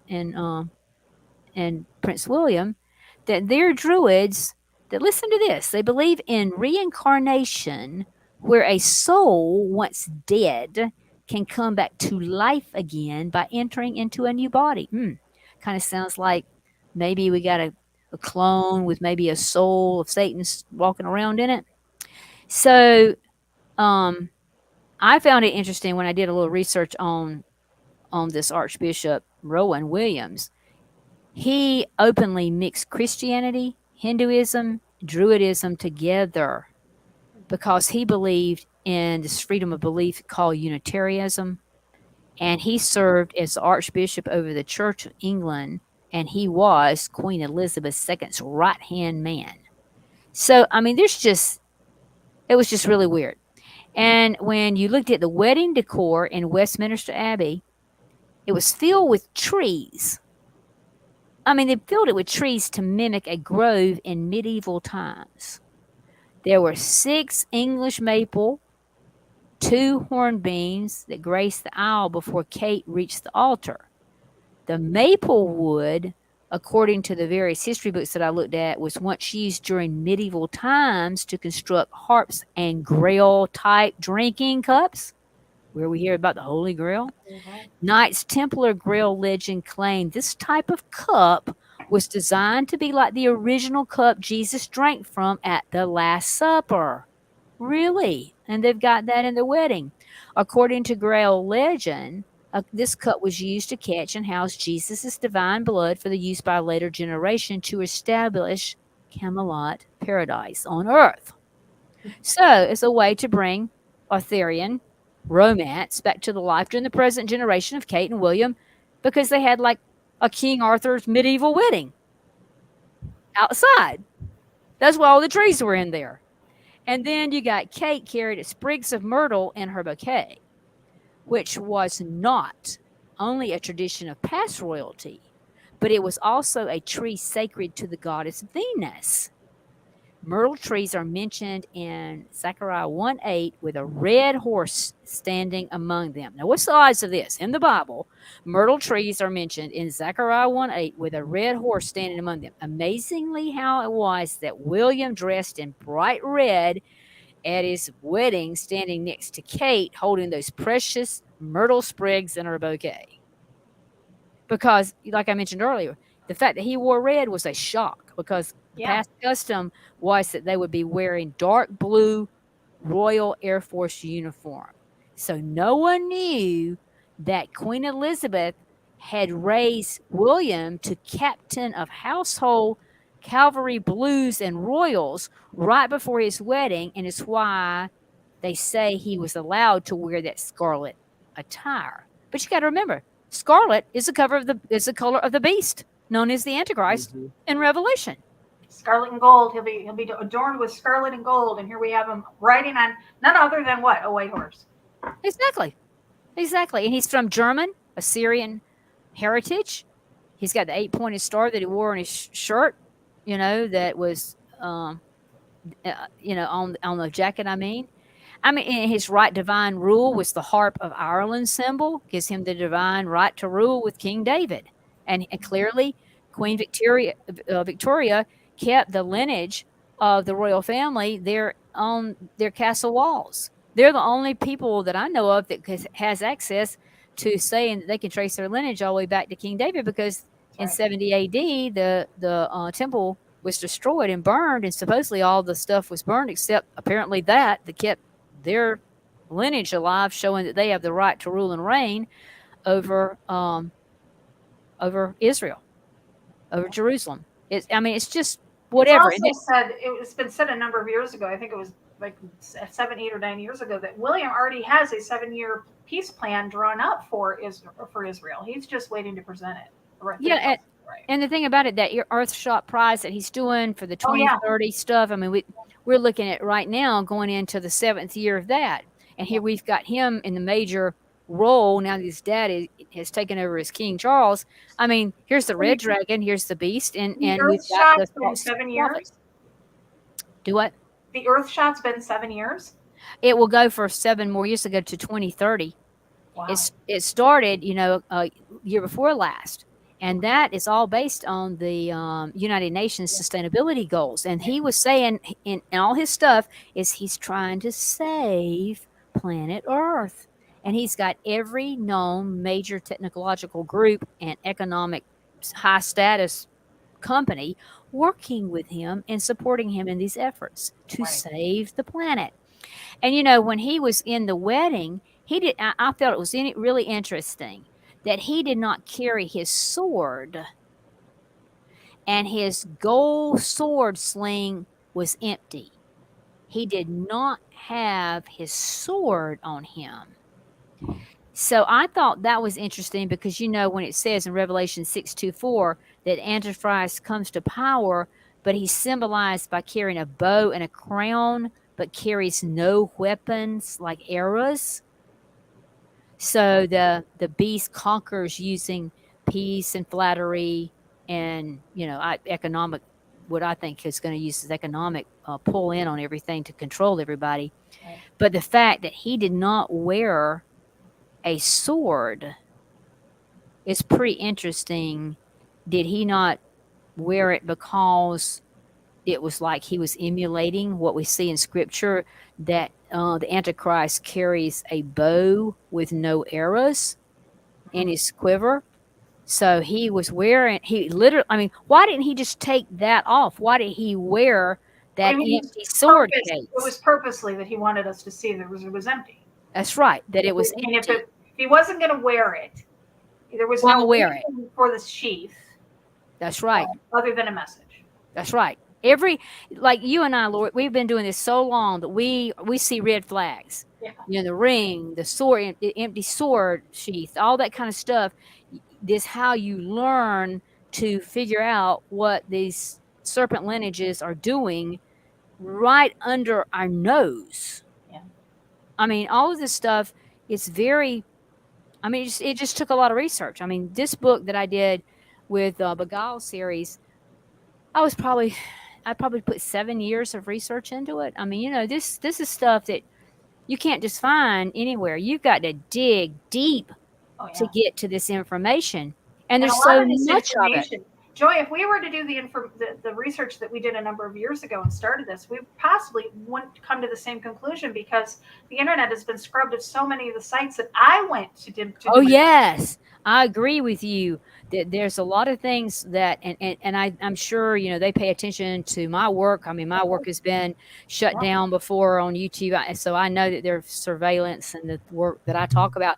So, when we talk about the things even tonight, they're going to go try to find even where I've brought up this information and try to keep it from being, pulled and be easy to find. It was not easy to find even when I did it, but still, the fact is it was out there. It was really real stuff. And you can't just go, oh my gosh, it just made sense.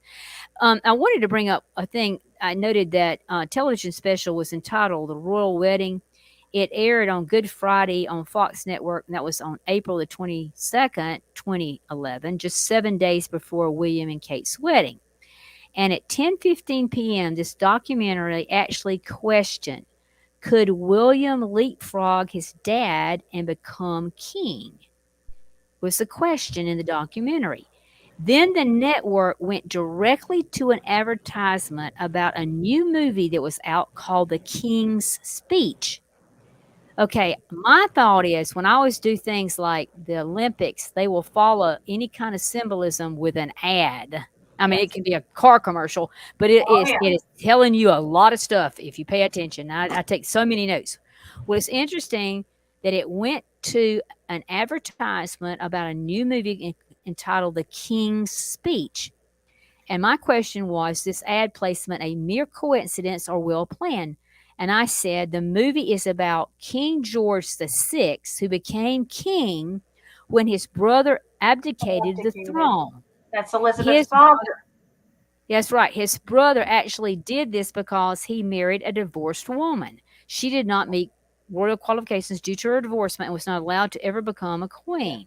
So my thing was that saying something to us about Charles and Camilla both being divorced from their original spouses. Right. So it was just interesting to me that they did a royal wedding, aired on Good Friday. Now, that's another thing. It aired on Good Friday on Fox Network on April the 22nd.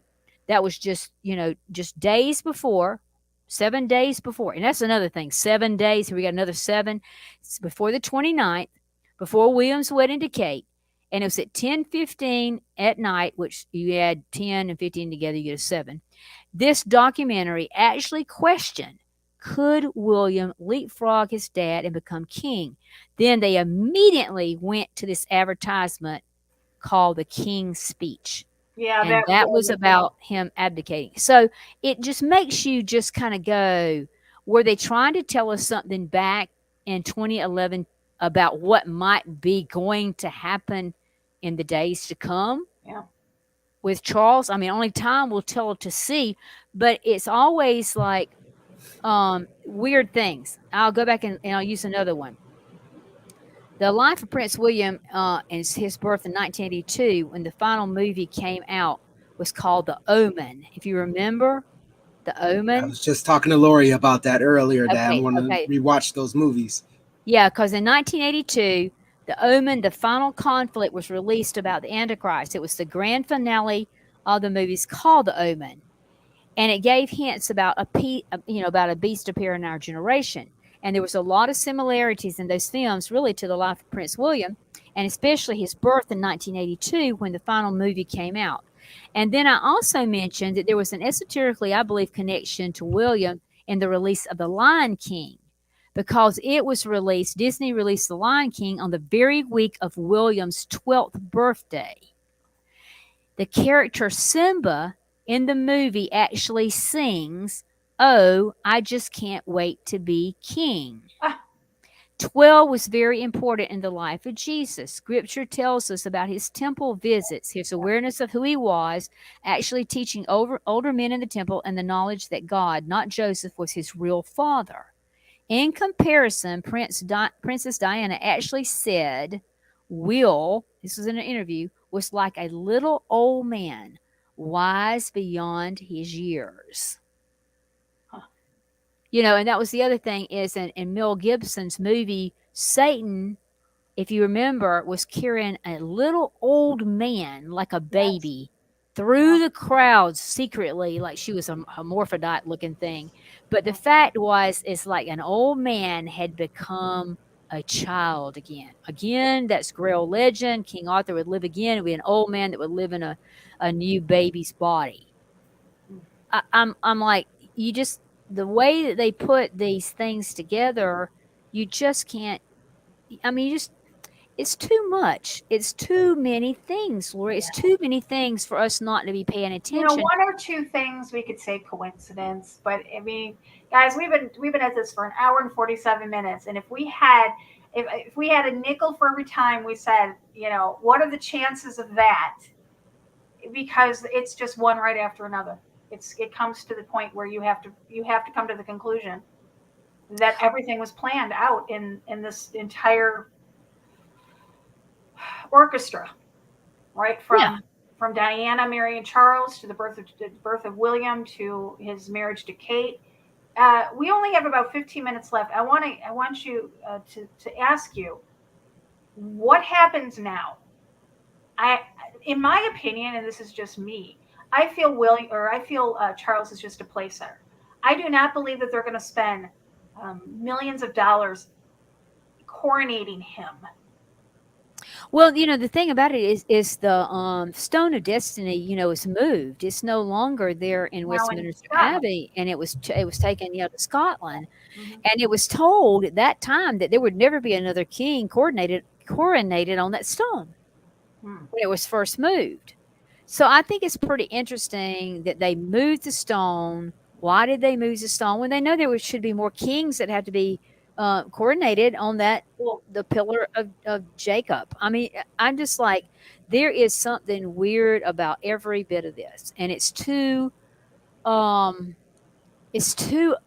planned out for it not to be something weird. And like I say, because I had mentioned about this thing in this book, I'm really wanting to see, is something going to play out? Because that ad following that question with the King's Speech, it's very telling. I mean, I can go back and all the things that I did with research that I mentioned about the London Olympics and how the ads followed certain things that was said, and it was just, it's too much. it's too much sacred geometry. It's too much secret science. There's too many things. And because we've studied all of that, and some people will say, well, Joy, should I read these books and stuff? And I'm always like, you can study outside the Bible, but you be grounded in the Word of God, because this stuff is meant to make you not believe in God.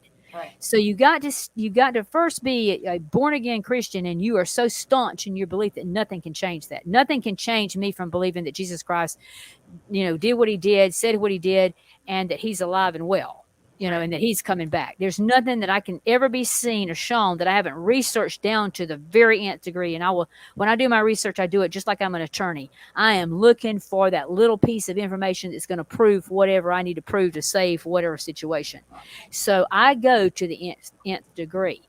If you're going to study this stuff outside of Scripture, I mean, you can read my work, and I've got it in there, and I try to keep you in the balanced mindset of the truth of the knowledge of, Jesus Christ as the Lord and Savior. I mean, my work's going to steer you in that direction, but it's going to incorporate all the science and all the stuff that I'm talking about, history and current events and things of that nature, to keep you grounded in what's going on, so you don't get lost in the mix. Because, I mean, there's been so much that we've talked about tonight. I'm sure everybody's head is spinning. When I was putting all this stuff together, my head was spinning, and I'd sit down and go, oh my gosh. I mean, and that's why it took a long time. And like I say, 7 good years of putting this together, so that you can move from one thing to the next and see the correlation. Because people would hear me say, well, be on a show, and somebody would quickly say, well, who the Antichrist is. And I would bring up the possibility that these kind of things led to my belief and theory that it has to be him because of this, and this, and this. Oh, that can't be. He's a good guy, and I would be like, look, this is not I'm just not making an assumption. Right. I'm not trying to point a finger at somebody that I'm just saying, well, he would be a good one to do it, or this guy would be a bad guy. I'm looking at the total research, everything that's in Scripture that's pointing toward this guy, and then how the secret societies have been lining up their man, because the Antichrist is their man. So if you're going to dig into that stuff, you got to be grounded, because it can pull you down a rabbit hole, which a lot of people have gone down. And so, you can read work like I have and get the gist and the crux of the matter without getting into stuff that sometimes really will make you spend sleepless nights. Oh, yeah. Because Laura, evil is evil. And evil is something that, unless you have had, I mean, I've had to deal with, I think I've known Satan's brother. Until you go in those and walk in those paths that I've had to walk in, absolutely. I mean, there is nothing somebody could tell me about that would surprise me. I mean, I literally have heard and seen and read and researched so much that it would take a lot for somebody to give me some information, and I go, whoa, that's not, I'd never heard of that before. Yeah. Because evil is just, it is getting so much worse. I mean, it is so intertwined in our history, our ancient, iniquity. I mean, it is. When we say that it started at before the Garden of Eden, and then catapulted from there, it's true. And these people that are in charge, these people like Queen Elizabeth, and now we've got Charles and William and Kate, their ties to this past evil is so intertwined. You can't deny it. Well, there's so much weird. I mean, I even researched, like, for example, the British royal family and how they have these turreted crowns that are used by British royal. You go back and you look at the craftsmanship to those crowns, and they actually date back to Nimrod's rule. Yeah. And they mix those crowns, actually symbolize Nimrod as a mixed being of human and beast. Like you were mentioning before, they come from a beast. I mean, you just can't make this stuff up. I mean, I'm thankful I have my great grandmother's brooch, that's been passed down for me. All right, and I'm grateful for that. These people have got things that they can date back to King David's time. Talk That's about right. talk That's about right. keeping things in the family. And they never deviate from where they're headed. Right. That's the thing about it, is that um they do this little hand wave at people. If you ever noticed it, I always I described it in this Beguile series. If you look at it, it's like a cobra. If you ever seen a cobra move, and they rotate their hand back and forth, and it's like a cobra moving. And I'm like, what? I mean, it's right in our face. Here we are, the serpents, and we're like waving to the commoners, going, "Y'all are so stupid. You have no idea what we're doing to you. You know, we're just going to wipe you out, and you're going to go right along with it because we got you connected to whatever we want to connect you and rule you and do whatever." And nobody sees it, because the work that I've had to do, I mean, it's taken years of my life, like it has with you, Lori. I mean, I would like to know how many hours I have been in libraries, because when I first started doing this, there was no such thing as a World Wide Web. Nope, You know, you had to go into like major libraries. Paper and pencil, a Yes. notebook. You had to know how to wiggle your way around a library to find these books that have been. Oh my gosh, and going through and trying to find the periodicals and the Yep. dated periodicals and the Yep. microfiche. I know you remember all that kind of stuff that remember all nobody of has that to even have a stuff. concept of, that is Absolutely. younger, a lot younger than we are. I mean, we couldn't go, hey, Google, find this, you know. We literally Can you had to imagine search. what we could have done back then with the knowledge that we have today? Well, you know, the only thing that worries me is that the knowledge we get today, you have to double check it so much. I'm like so scared when I get somebody do. send me something. I'm like, where did you get this from? Yep. I need the source. Where was that source from? Who was that source by? Was that source a credible person? I mean, the numbers of questions I have to ask today that I never had to ask way back in the day. Because, you know, people are so quick to point out your error. Oh yeah, if you know, say you one can be thing giving wrong, them something so solid and misspell one word, and they're going to come at you for that. They will crucify you in a Yep. minute. I mean, because sometimes, Exactly. you know, you've been telling a date or something, and we all flip numbers, not meaning to. It just comes out and it's wrong. But when you're on a show and you're quoting something, it comes out wrong like that. You didn't mean to do that. It was just that, like numbers do with normal people, even accountants, they can do it. But boy, if you do that, well, you said it was this date, you know, well, I made a mistake. They hold you to it. Oh, and they would make a mountain out of a molehill. So anytime that we have to step out in faith to do something, you know, I'm constantly going, Lord, please help me deliver this, because it's not my work, it's your word that I feel like these people need to know. Because if they don't have this understanding, then in the day and time that we're living, which is no doubt in my mind the last days, if they don't get this right now, there's a lot of people that are dying, going to hell all around us.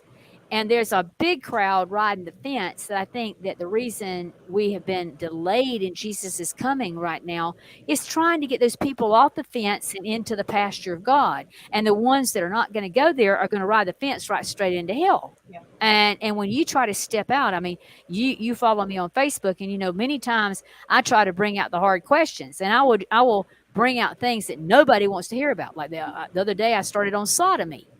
You know, and oh my gosh, did it just it went into a, it went, in fact, my best friend said, well, they come after you like white on rice, you know, it's like, and I bring up things like abortion and things about homosexuality and narcissistic behavior, and people will just be all over you. And I'm like, really?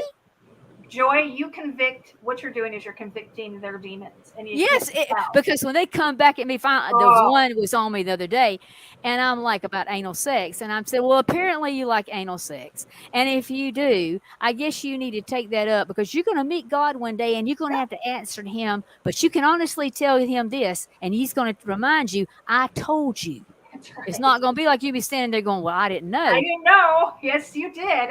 He's keeping a log, and he's going to tell that person, Dr. Joy told you on such and such a day. That's right. And yes, exactly. But that's the kind of thing that I feel like that I'm dealing with now, where I can do my research and put it out there. It's the comeback of evil. It's coming back at you at every angle that they can come back at you. And like when we do these shows, to be so careful. Did I say that right? Was that the right name? Because they're looking for the little things. You spent 2 hours telling them all this great stuff, and they can find one little thing. It's like everything's wrong there. So You know, it is really important that the people that listen to this and listen to it in the future, you need to be looking around you and looking how bad evil is getting, because it is escalating. If you don't believe it, come to my Facebook page and see the attacks I get for standing up against what God clearly says. And finally, I said one time, I was like, look, I'm the messenger. Yeah. If you got a problem with this, you take it up with management, because God wrote the book. I'm just giving you the message. You're doing wrong. If you want to keep doing wrong, you're going to end up in hell. And I had somebody say, well, Joy, that's not the way you need to push it down somebody's throat. You need to be whatever. And I'm thinking, do you see what our world's involved in right now? I don't got We are time where for we that. are because we sat back and we went, well, God loves you. Yes. God loves everybody. He's We going to did let that. everybody do. We did that for years. There's no And more did it- time for that.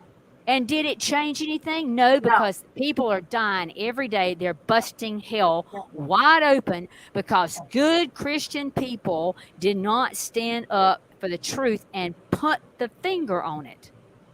You know, a long time ago, if somebody in a church did wrong, the deacons of the church were all godly men. They weren't, you know, running around and having affairs and children out of wedlock, da da da da da. They were good Christian men who could go to that man and say, look, big boy, we're not going to have this. I think you need to get your act together.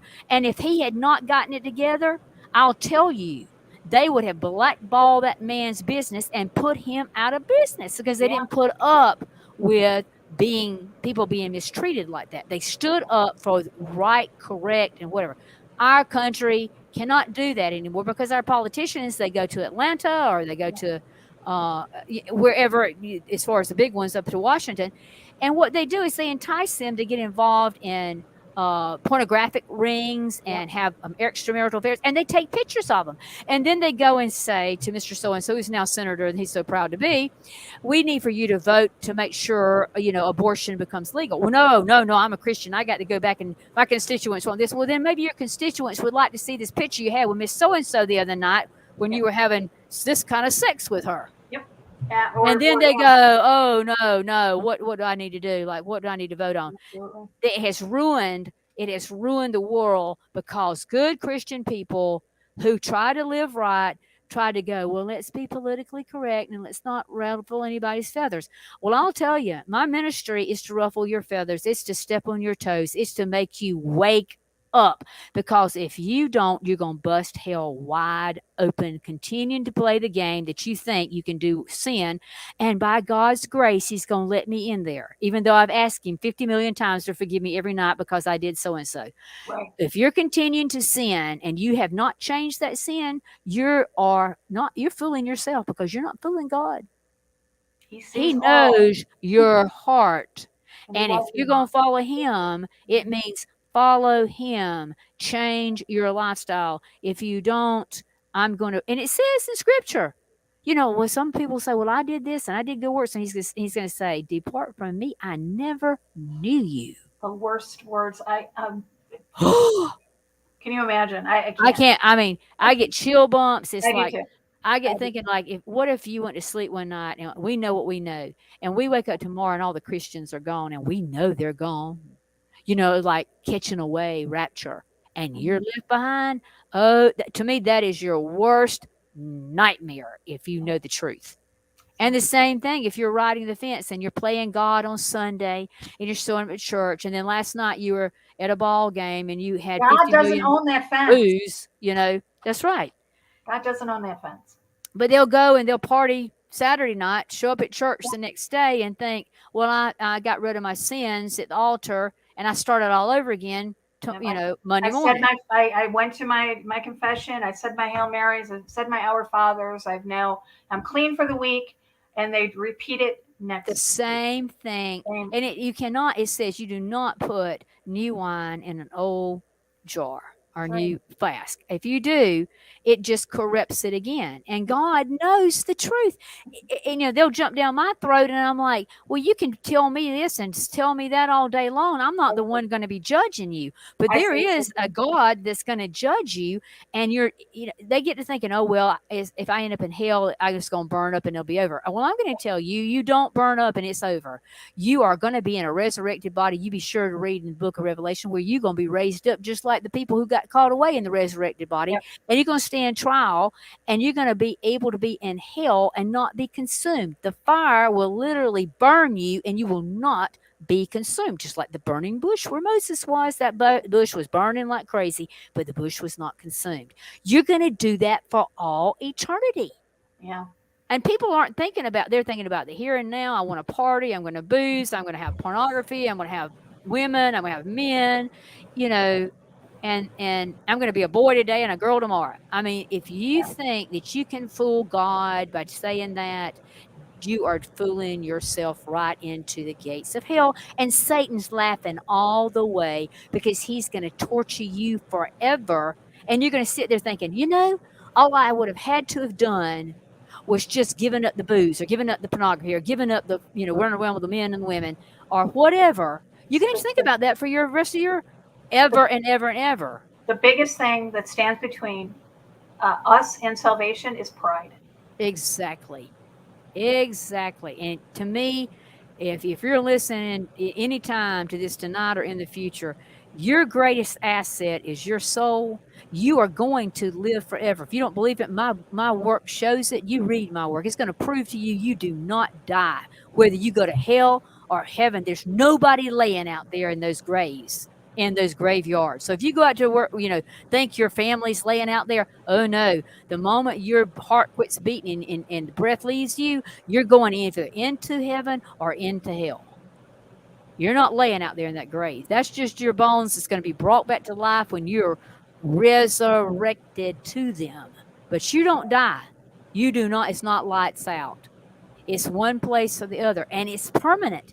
You don't go into purgatory. You can't be prayed out of it. You can't change your mind and say, oh, God, I made a wrong decision. You're going to be right there with every friend that you thought that you had to please, that was partying and drinking and fornicating and everything else. And they're going to be looking at you, hating you. Yeah. And you're going to be looking at them, hating them. And then Satan and his demons are going to be eating you and torturing you. And you're never going to be consumed. All the Hail Marys of the world aren't going to pray you out of there. Not going to pull you out of there. That's right, Lord. We cannot preach it enough. And I like to say, people get on to me because I'm like hellfire and brimstone, but I'm like, the other way hasn't worked. The other way has not worked. Yeah. Keep doing what you're doing because, you know, we are in the end times, Joy. And you know, final thought for this. Should we keep an eye on Charles and Camilla, or should we still be kind of thinking that he's going to abdicate and it's going to be William and Kate? What do you think about that? Well, I'm interested because of what was, like I just said, that ad came up back in those shows. Right. What really is going to happen? I mean, I always think that's a foretelling, but the thing is, Charles is the red dragon. We know he has the red dragon of Wales on his crest. So at the end, it says there's three things in Revelation.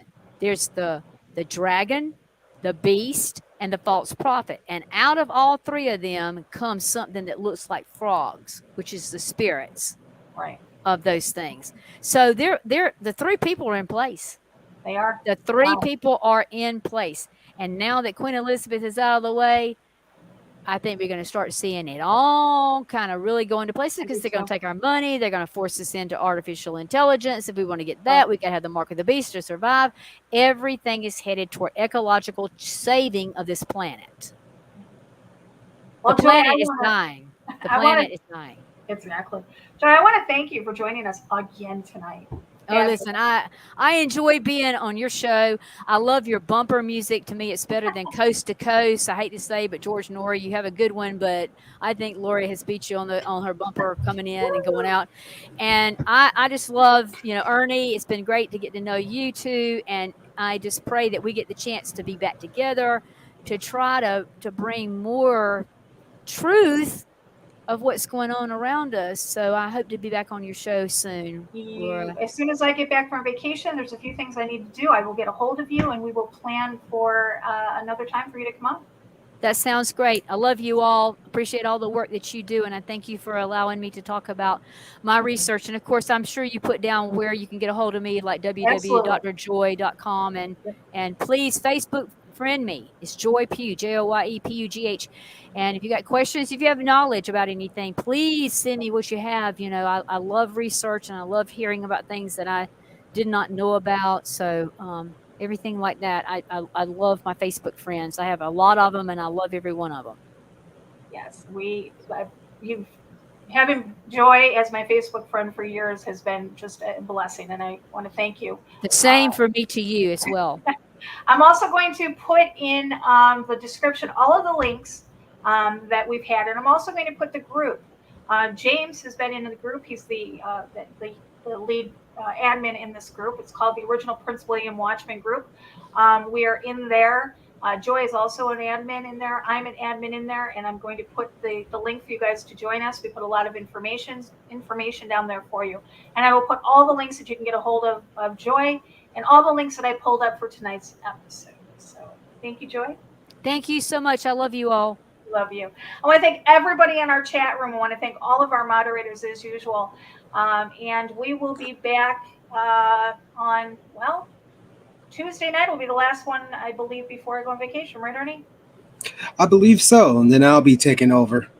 And then Ernie will be sitting in the driver's seat for almost a month. So we guys give Ernie the support. And yeah, we can't wait. All right. So again, I want to thank everybody. And remember, Ernie, why don't you take us out? Eyes open, no fear.